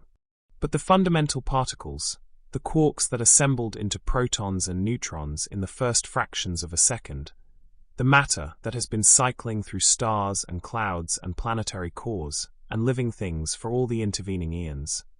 That same matter is what sits in the heart of the iron stars. The universe, across 10 to the 1500 years, has not gained any new matter. It has not imported anything from outside. It has worked, with extraordinary patience and creativity, with exactly what it had at the beginning, transforming it, reorganizing it, cycling it through structures of staggering complexity and beauty, and finally arriving at this, cold, dark, iron spheres in an ancient void. Same matter, different form, unimaginably longer journey. There is something in that continuity that resists despair if you sit with it long enough. Something that suggests that persistence itself, the simple fact of continuing to exist, of matter enduring through every transformation, of the universe going on even when going on seems to have no obvious purpose, is itself a kind of meaning. Not the meaning of fire and light and complexity and life, but a quieter meaning, the meaning of stone, of iron, of the thing that remains when everything else has changed. The timescale of the Iron Star Epoch belongs to the most extreme category of cosmological thought. It sits beyond what any theory can be tested against, beyond any observation, beyond any experiment, beyond any evidence that will ever be gathered by any instrument. It is a place where physics becomes something closer to philosophy, where the equations continue past the point where anyone can check them, where the numbers are real and the logic is sound, but the territory they describe is one that no universe has ever been observed to reach. And yet the physicists follow it there, because that is what physics does. That is what human curiosity does. It does not stop at the edge of the observable. It does not retire when the experiments run out. It keeps asking, and then what? And then what? And then what? The Iron Star Epoch is an answer to that question. A provisional answer. A theoretical answer. But an answer derived from the same laws that describe the falling of an apple and the orbit of a planet and the fusion reaction in the heart of our sun. The same laws, followed faithfully, patiently, without interruption, to their most remote and extraordinary conclusion. This is what cosmology can do. This is what the human mind, at its most patient and most ambitious, is capable of. It can follow the thread of physical law all the way to 10 to the 1,500 years and say, with genuine confidence, this is what we find there. This is what the universe looks like if the laws hold and the protons persist and time continues as time does. We find iron stars. We find the longest stillness imaginable. We find the universe, at last, at rest. You are at rest too, or very nearly. The thread of wakefulness has grown fine and light, barely there, a single filament connecting you to the thinking world. Let it go a little further. You have traveled further tonight than light itself has ever reached. Not through space, but through time. You have visited the endpoint of ordinary matter. You have stood, in whatever way a dreaming mind can stand, at the most remote shore in all of cosmological thought. And it was quiet there. It was cold and dark, and it went on for longer than any number has a right to go on. But it was not nothing. It was never nothing. It was the universe, persisting in the most patient and the most stable form it knows. Iron, dense and enduring, in the long dark after everything else has changed.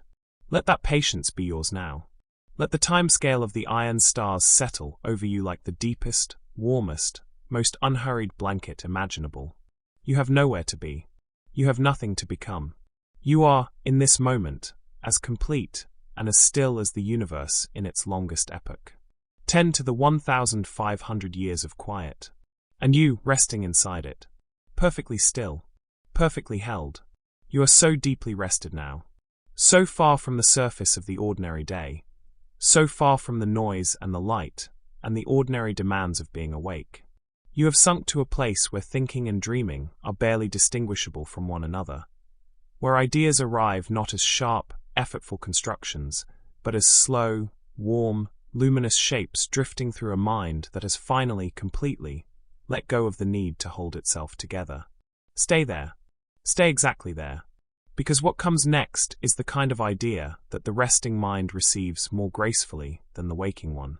It is the kind of idea that requires a certain looseness of grip, a willingness to hold a contradiction gently, without forcing it to resolve, a willingness to let something that seemed finished reveal, quietly and without drama, that it is not quite finished after all. We have arrived at the iron stars. We have stood in the immeasurable silence of 10 to the 1,500 years, and felt the particular quality of a universe that has settled, at last, into its most stable material form. Cold and dark and dense and patient. Iron spheres drifting through an ancient void. The periodic table collapsed into a single answer. Matter at rest in the deepest rest it knows. And now gently something shifts. Not suddenly. Never suddenly, in the deep future. But something shifts, the way a sleeper shifts without waking. Barely perceptible, unhurried, driven by some internal logic deeper than consciousness. The iron stars, it turns out, have a future of their own. A strange one. A long one. One that carries the story of matter into territory even more remote and more extraordinary than anything we have visited so far. Even iron, it seems, is not the end. Let your breath be soft and slow. This is not a troubling revelation. It is a deepening one. Not an undoing of what we have understood, but an extension of it. The universe, as we have seen again and again across this long night's journey, does not stop. It finds mechanisms. It finds timescales. It finds ways of continuing that no casual observer, looking at any given epoch, would have thought to anticipate. The iron stars appear, from the outside, to be the final word. The ultimate stable objects. The end point beyond which nothing further can happen to ordinary matter, because ordinary matter has reached its minimum energy configuration, and there is, by definition, nowhere lower to go. But here is the thing about physics, and about the universe, and about the difference between appearing stable and being absolutely, permanently, unconditionally stable. Quantum mechanics does not deal in absolutes of that kind. Quantum mechanics deals in probabilities.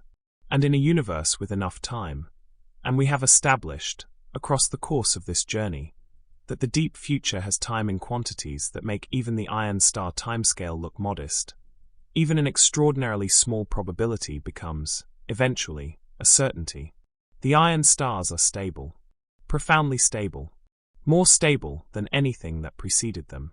But they are not made of nothing. They are made of matter.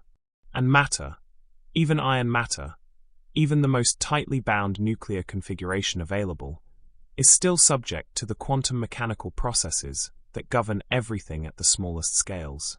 It is still, at some level, probabilistic. It is still, however infrequently, capable of doing something unexpected. And given enough time, unexpected things happen. Your mind is so soft now. So open. Let the ideas find their own level, like water finding its way through dark stone. There are several mechanisms by which iron stars might, over timescales even more extreme than those that produce them, undergo further transformation. They are theoretical. They are uncertain. The physicists who work on far-future cosmology hold them carefully, with full awareness that these are extrapolations built upon extrapolations, inferences stacked upon inferences, each one logically sound, but each one also dependent on assumptions that cannot be tested in any universe that has ever been observed. And yet they follow the thread, because the thread is there, because the laws that govern quantum mechanics do not include an exception for iron stars, and because any process that is not explicitly forbidden by physical law will, given sufficient time, eventually occur. One of the mechanisms is quantum tunneling itself, the same process that built the iron stars in the first place.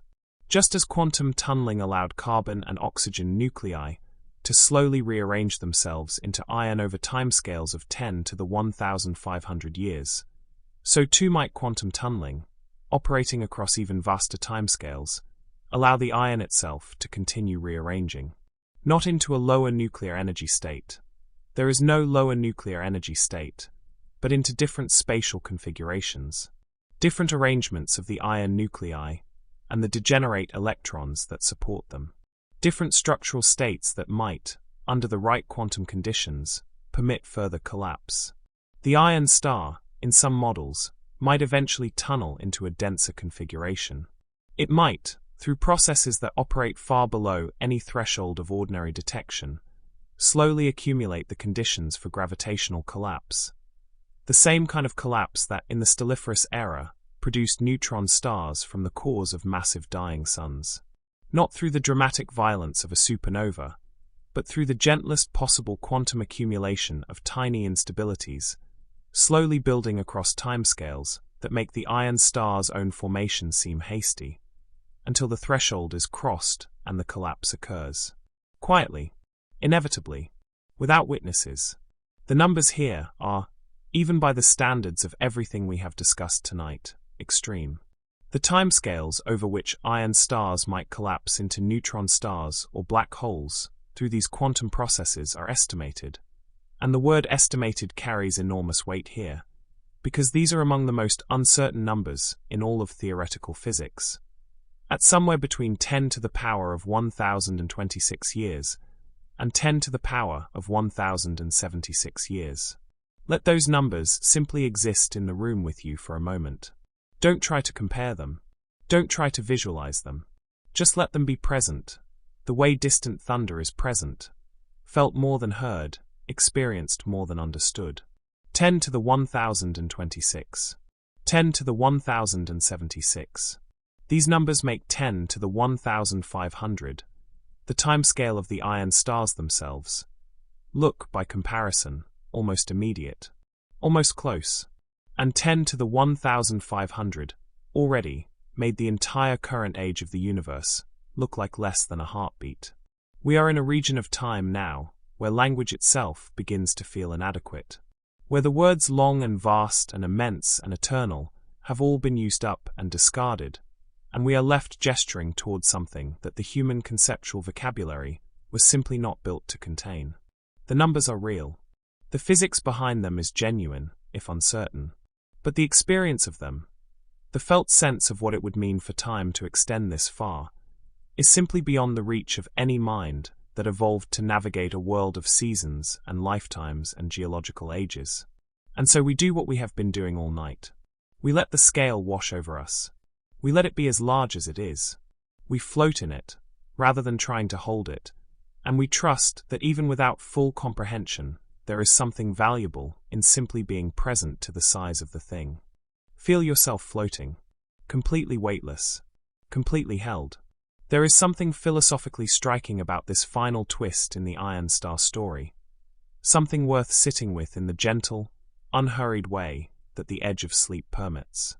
We have watched matter evolve, across this entire journey, through a series of what appeared to be final forms. The white dwarf seemed, for a long time, like a final form. A cold, compressed, slowly cooling remnant with no further destination. And then quantum tunneling revealed that it was not final at all, that inside its crystal interior, an imperceptibly slow transformation was already underway.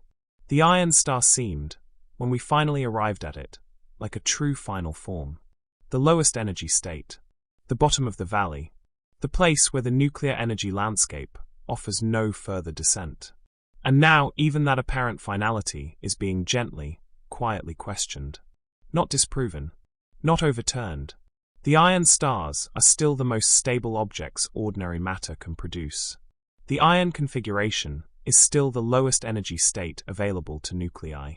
Nothing we have said in this segment undoes the extraordinary achievement that an iron star represents. But stability, in quantum mechanics, is almost always a relative term.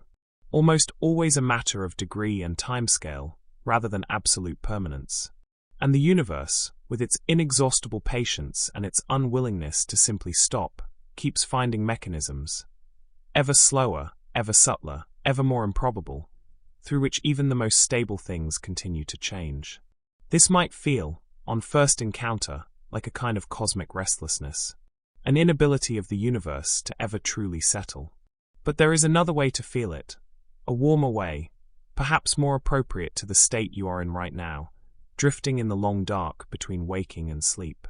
It might feel like perseverance. Let that word rest with you. Perseverance. The universe, across 10 to the 1500 years, builds iron stars. Patiently, quietly, one quantum tunneling event at a time, it transforms its cold remnants into the most stable material configuration it knows. And then, across timescales even longer than that, across spans of time that make the Iron Star Epoch feel brief, it keeps going. It finds the next mechanism. It follows the next gradient. It does not decide at any point that it has done enough, that it has reached a satisfactory conclusion, and can now simply stop. It keeps going. There is something in that which feels, to a mind on the edge of sleep, almost like a kind of love. Not the conscious, intentional love of a person, but something more structural, something built into the nature of things. A refusal, at the deepest level, to be finished. A tendency of matter and time, and the laws of physics to keep producing the next thing, and the next thing, and the next thing, even when the next thing takes longer than any number has ever been asked to describe.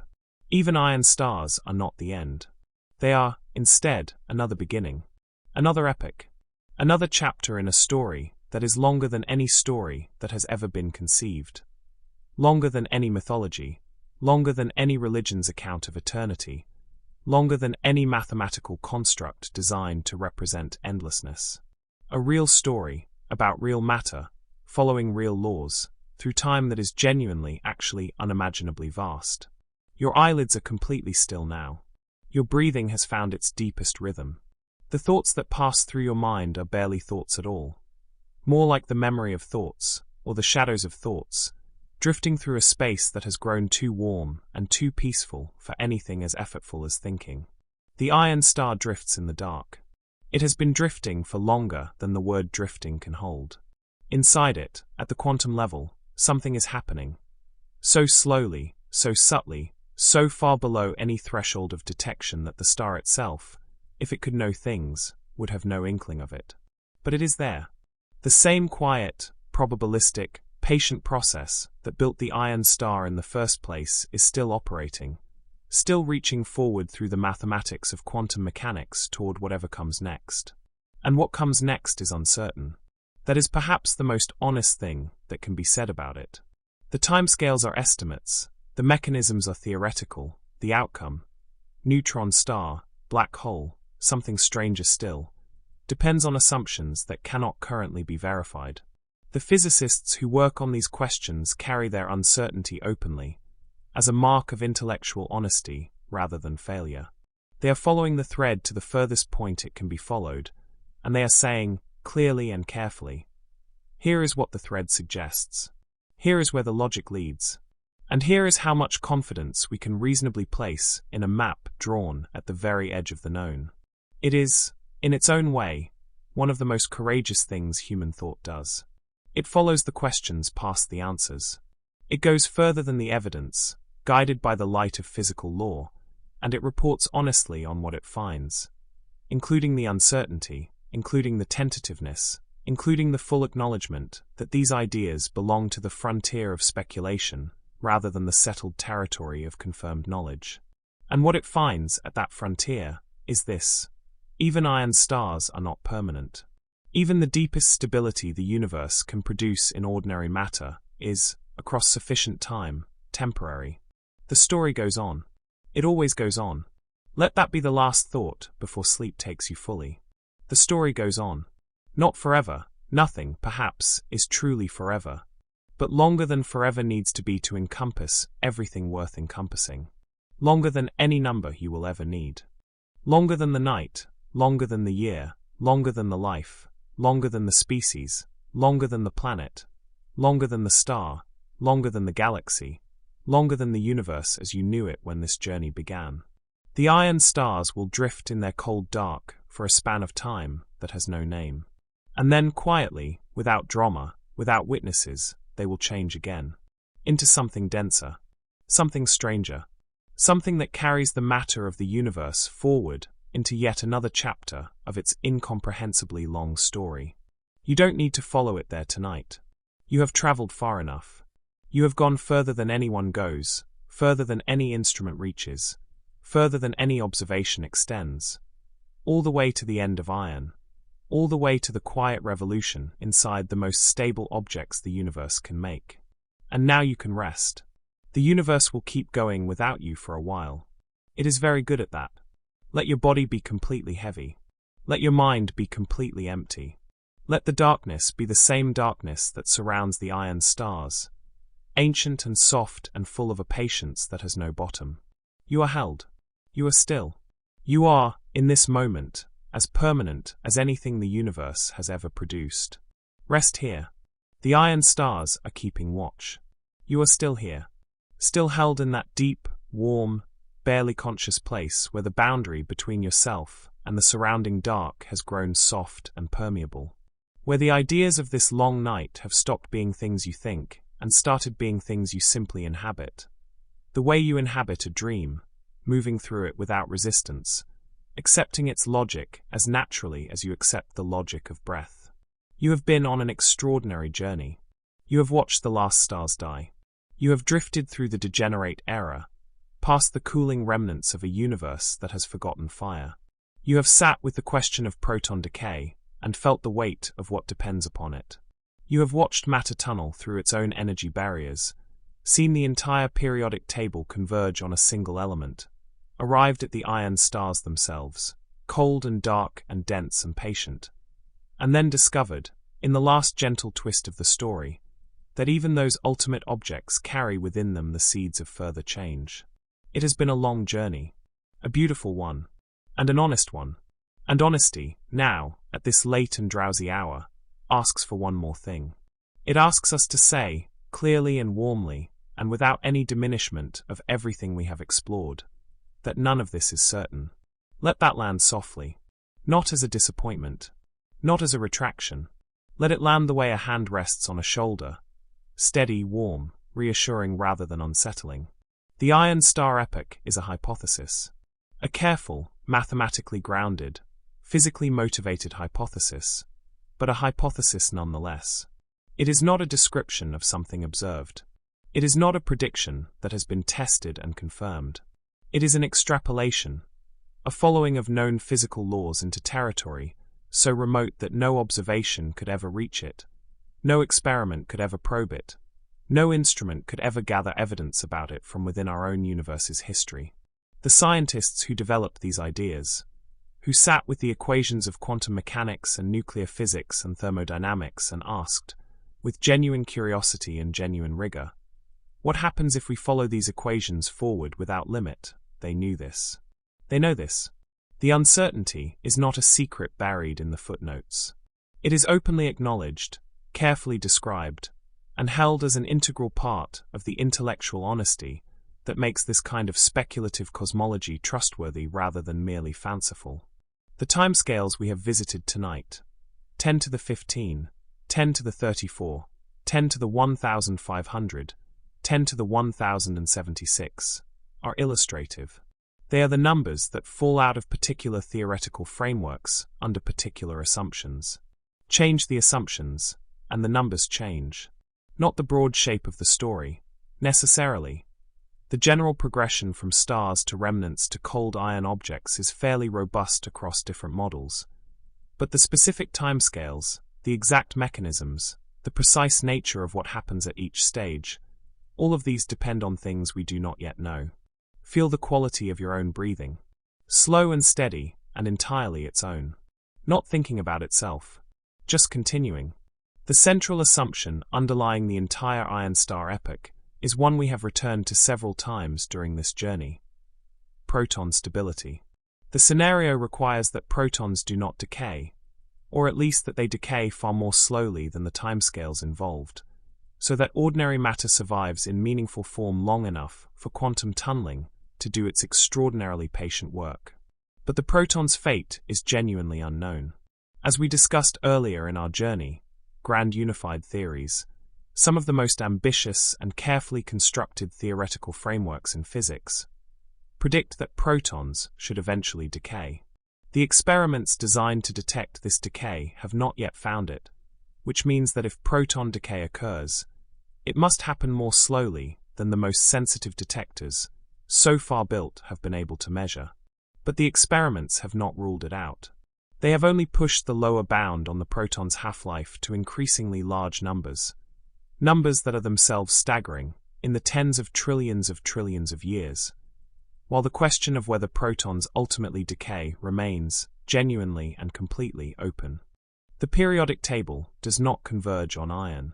It converges on nothing, on the lightest possible particles, on radiation, on a universe growing ever more diffuse and ever more featureless as the matter content that has structured it across its entire history quietly unmakes itself.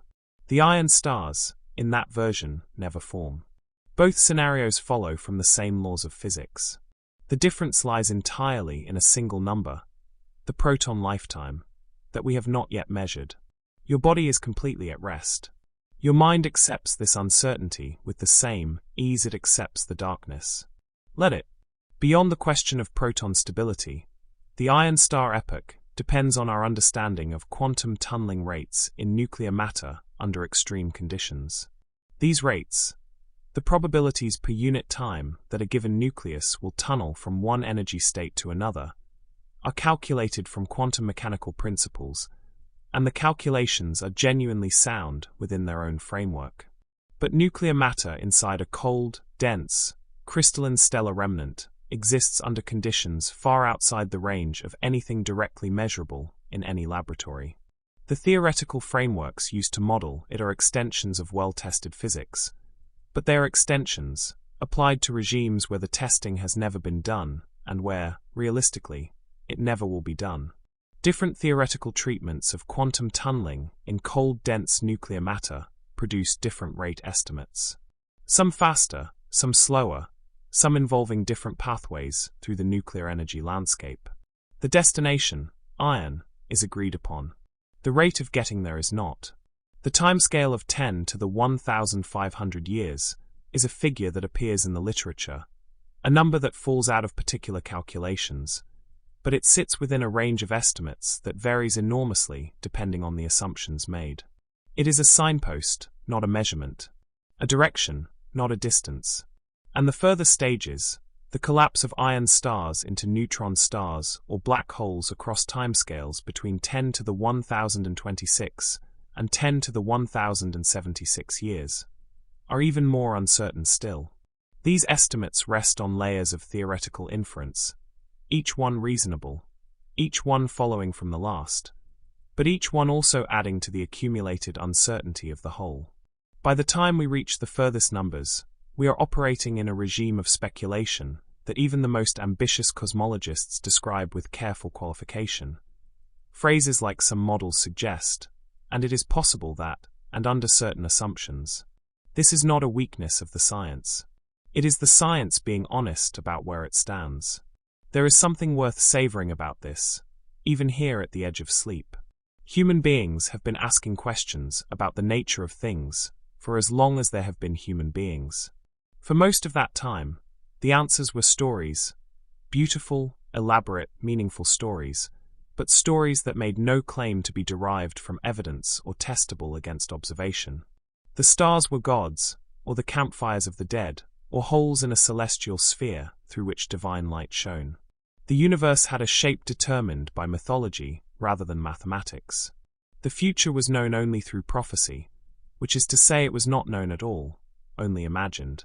And then slowly, over the last few centuries, a span of time that is, on the scale of this journey, less than invisible, something changed. Human beings developed methods, ways of asking questions that compelled honest answers, ways of distinguishing between what was actually known and what was merely believed, between what had been tested and what had only been assumed. And armed with those methods, they began following the questions wherever they led, even into territory this remote, even into timescales this extreme, even into regimes so far beyond observation that the questions themselves seemed almost absurd. And what they found, following those questions faithfully and carefully, and with full acknowledgement of uncertainty, was something extraordinary. They found that the laws of physics, if followed without interruption, lead to a universe of iron stars, of quantum tunneling in the dark, of matter patiently, probabilistically, without any guidance or intention, finding its way to the most stable configuration available to it across timescales that dwarf anything the word time was originally designed to describe. They might be wrong about the details. They are almost certainly wrong about some of the numbers. But the framework, the idea that physical law extends into deep time and that its extension can be explored through mathematics and careful reasoning, that framework has produced genuine knowledge, provisional knowledge, uncertain knowledge, but real. Let the word real rest in your resting mind. Real knowledge about an unobservable future derived from the patient application of physical law. Held openly, uncertainly, with full awareness of its own limitations. That is one of the most beautiful things science does. It is willing to say I don't know. It is willing to say this depends on assumptions that may not hold. It is willing to build a picture of the deep future and then immediately carefully, clearly explain all the ways in which that picture might be wrong. It does not need certainty to be valuable. It does not need verification to be honest. It only needs to follow the evidence as far as the evidence goes, and then follow the logic as far as the logic holds, and then stop, or rather, not stop, because it never quite stops, but flag the boundary. Mark the place where knowledge becomes inference and inference becomes speculation, and speculation becomes the most extreme extrapolation the human mind has yet been willing to attempt. The Iron Star Epoch lives at that boundary. It lives in the space where the known laws point towards something almost unimaginably remote, and where the scientists who follow them there do so with clear eyes and open hands. Not claiming certainty, not pretending observation, but reasoning honestly and carefully about what those laws, if they hold, would produce. Different models produce different timelines. The exact dates are illustrative rather than definitive. The entire scenario depends on assumptions about proton stability and quantum tunneling behavior that remain genuinely uncertain. And despite all of that, because of all of that, in a way, the Iron Star Epoch is one of the most remarkable ideas that human thought has ever produced. Not despite its uncertainty, but woven through it. The uncertainty is part of the honesty. The honesty is part of what makes it worth thinking about at all. You are drifting now in the most complete and peaceful way. The thoughts that have moved through this long night are settling like dust after a long journey. Softly, slowly, without urgency, finding their resting places in the quiet landscape of your almost sleeping mind. The iron stars may form. The physics suggests they will, if the assumptions hold. But the assumptions may not hold. The proton may decay. The tunneling rates may differ from what the models predict. The universe may have something else in mind. Some mechanism not yet discovered. Some effect not yet theorized. Some behavior of matter at these extreme timescales that no model built in the brief, bright stelliferous era of human science has yet managed to anticipate. That is not a reason to dismiss the idea. It is a reason to hold it with appropriate humility. To let it be what it is, a window into deep time, imperfect and uncertain and genuinely extraordinary, rather than demanding it be something more definitive than the universe has yet allowed.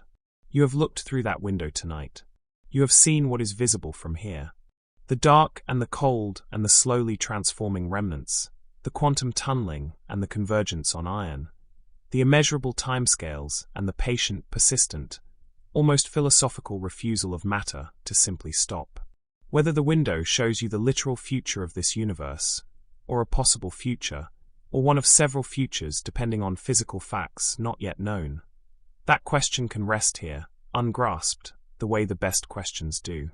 Lightly held, warmly regarded, left open, and so we arrive, together, at a kind of resting place within the story itself. Not the end. The story has one more chapter, one more place to visit before this long night's journey concludes. But a threshold. A moment of pause between the extraordinary speculation we have been exploring and the final, quiet reflection that waits for us beyond it. You have done something remarkable tonight. You have let the universe be large. You have let time be incomprehensible. You have followed ideas into territory where certainty dissolves and only careful reasoning remains, and you have not flinched from what you found there. You have sat with uncertainty and found it restful rather than unsettling. The way a good question is always more restful than a false certainty. The way open hands carry less tension than clenched ones. The iron stars may wait for us, out there in the deep future, or they may not. Either way, the wandering was worth it. Either way, the journey was real. And you here, now, warm and still and breathing slowly in the dark. You are the universe's way of wondering about itself. The matter that might one day be iron, for now arranged into something that asks questions and follows threads and floats, on a quiet night, all the way to the edge of time. That is enough. That is more than enough. Rest now, in the uncertainty, in the openness, in the warm, unhurried dark. The last chapter is close, but it will wait for you. Everything, at this depth of time, waits. We are nearly home. Not home in the sense of the place you started that is far behind you now, unimaginably far, separated from where you have been tonight by distances of time that no journey has ever covered and no traveler has ever returned from. But home in another sense, the sense of arrival. The sense of a story that has been told completely, that has taken you as far as it can take you, and that is now, gently and without haste, bringing you back to yourself. Stay exactly where you are. Don't move toward waking. The return, tonight, is not a waking, it is a settling.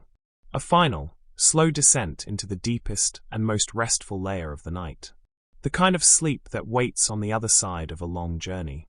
The kind of rest that only comes when something has been completed. Something has been completed tonight. You have been to the end of matter. Let the whole of it come back to you now, not as a sequence of facts or ideas to be recalled and organized, but as a feeling, a texture, the emotional shape of everything this journey has passed through. You began in a universe you recognized.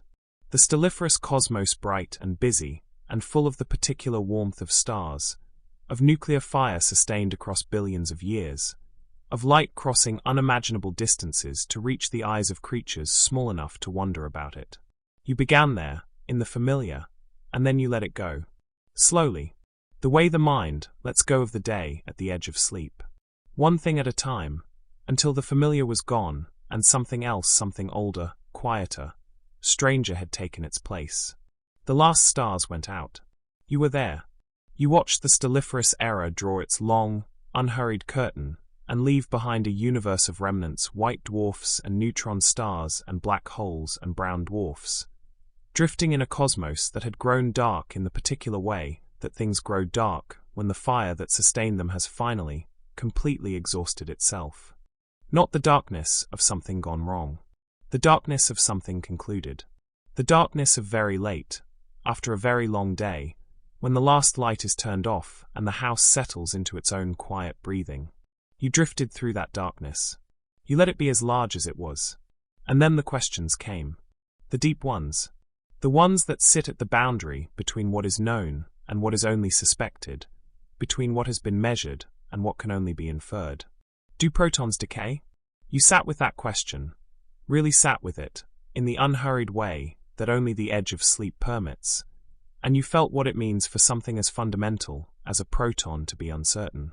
For the basic building block of every atom in your body, every atom in every star that ever burned, to carry within it an open question about its own ultimate fate. You felt the strange beauty of a science that can hold that uncertainty openly, without pretending to an answer it does not have, and still follow the thread forward into the dark.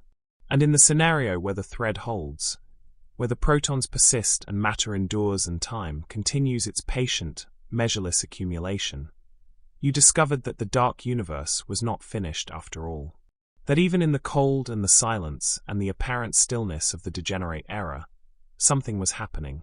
Something so slow and so subtle that no instrument built in the bright years of the stelliferous era could have detected it, and yet something entirely real, entirely physical, following faithfully from the same quantum mechanical laws that govern the smallest interactions of matter at every scale. Tunneling. The quiet, probabilistic, unhurried rearrangement of nuclear matter through barriers that classical physics would have called impassable. One nucleus at a time. One quantum event at a time.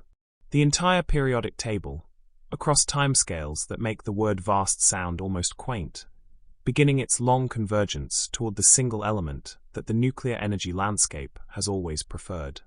Iron. Feel that word one more time. Let it resonate in your resting mind the way a note resonates in an empty room. Clean and simple, and full of its own particular weight. Iron. The most tightly bound nucleus. The bottom of the valley. The place where the competition between the strong nuclear force and electromagnetic repulsion finds its most perfect, most stable, most enduring resolution. The element that kills stars from the inside when they fuse their way up to it, and find there is nothing more to burn. The element that fills the cores of rocky planets, and the hearts of ancient meteorites, and the red dust of worlds, that circled suns that burned out long before our own sun was born. And in the deep future of this hypothetical and extraordinary epoch, the element that fills everything. That becomes everything that ordinary matter can become.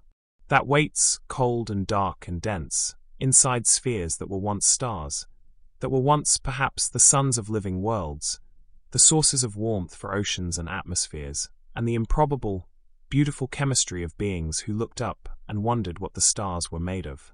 Those stars are now iron. Cold and dark and permanent and iron. Drifting through a silent cosmos that has grown older than any number we have ever named. Picture it one final time, as your mind softens towards sleep. Let the image come fully, and then let it go. A universe so old that the concept of age has become almost meaningless. Not dark in the way a night sky is dark, scattered with stars, alive with light, but dark in a deeper sense. Dark in the way that the space between galaxies is dark, multiplied across every scale, extended into every corner of what was once a cosmos blazing with the light of a trillion suns. Dark and cold and silent and vast. And through that darkness drifting. Iron stars. Not shining. Not warming anything. Not visible to any eye or any instrument in any wavelength of light. Simply present. Simply persisting. Dense spheres of the most stable matter the universe knows how to make, moving through the ancient dark on the momentum of processes that concluded so long ago that the words long ago have become a kind of poetry rather than a description. Each one a completed story. Each one the final form of something that was once a star, or the remnant of a star, or a world that caught the light of a star and held it briefly in its chemistry before the star went out and the world went cold and the long transformation began. Each one carrying within its iron interior the integrated history of everything matter has been since the first seconds after the Big Bang. Hydrogen, helium, carbon, oxygen, all the elements of the stelliferous era, all the variety and complexity of 14 billion years of cosmic chemistry, all of it finally, quietly, irrevocably resolved into a single answer. Iron. The universe's last word in ordinary matter. Spoken so slowly that it took longer to say than the mind can hold. And even this, we said, may not be the final chapter. Even the iron stars carry within them, at the quantum level, the seeds of further transformation. Given timescales even more extreme, they may collapse. They may tunnel into denser configurations. They may become neutron stars, or black holes, or something stranger still. Objects that carry the matter of the universe forward into epochs, so remote that even the speculative cosmology that imagined the iron stars cannot quite follow them there. The universe keeps going. It always keeps going. But tonight, we stop here. At the iron stars.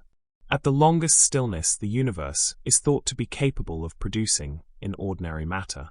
At the quiet, dark, extraordinary patience of the degenerate era's most distant and most stable expression. We stop here not because the story ends, but because this is far enough.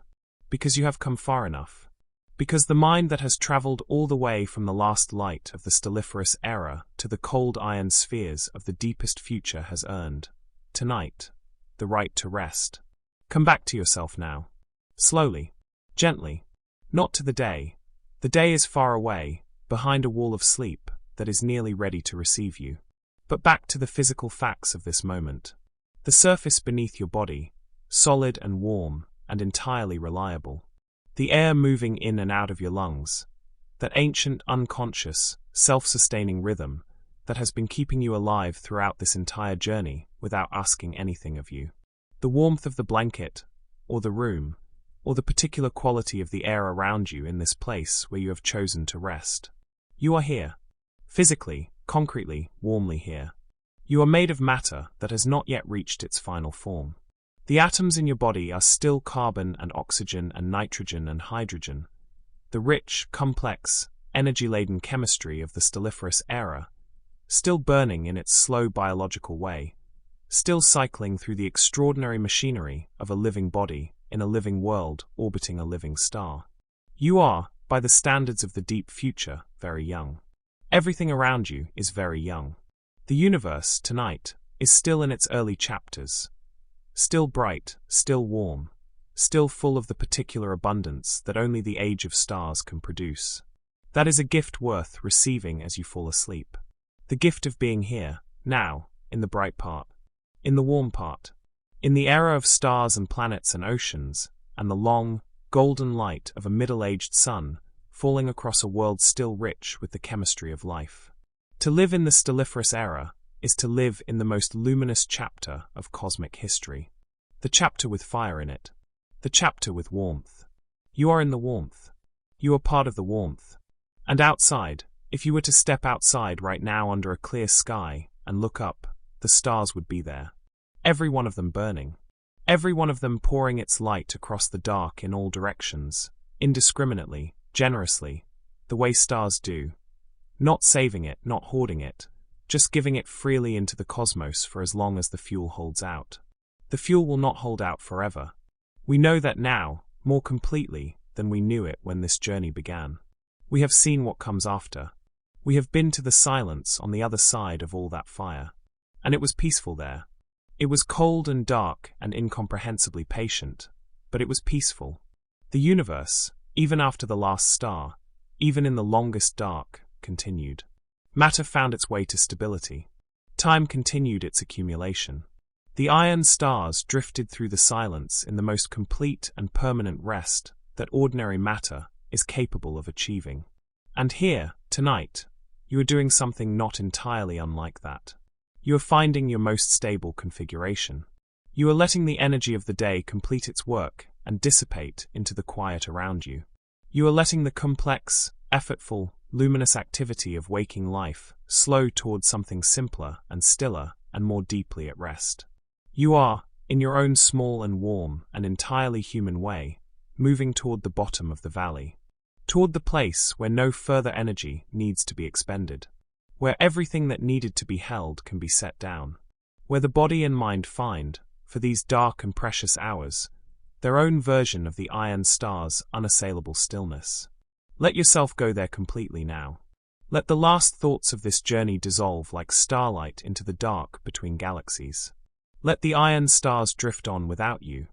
They have time, more time than any number can express, and they will still be there when you return to wondering about them. Let the questions about proton decay remain open, as they should, as honest questions always should. Let the timescales be as vast as they are, without needing to contain them, or comprehend them, or do anything with them at all. Let the universe be old and dark, and full of patient iron. And let yourself be warm, and still, and breathing. That is enough. It is more than enough.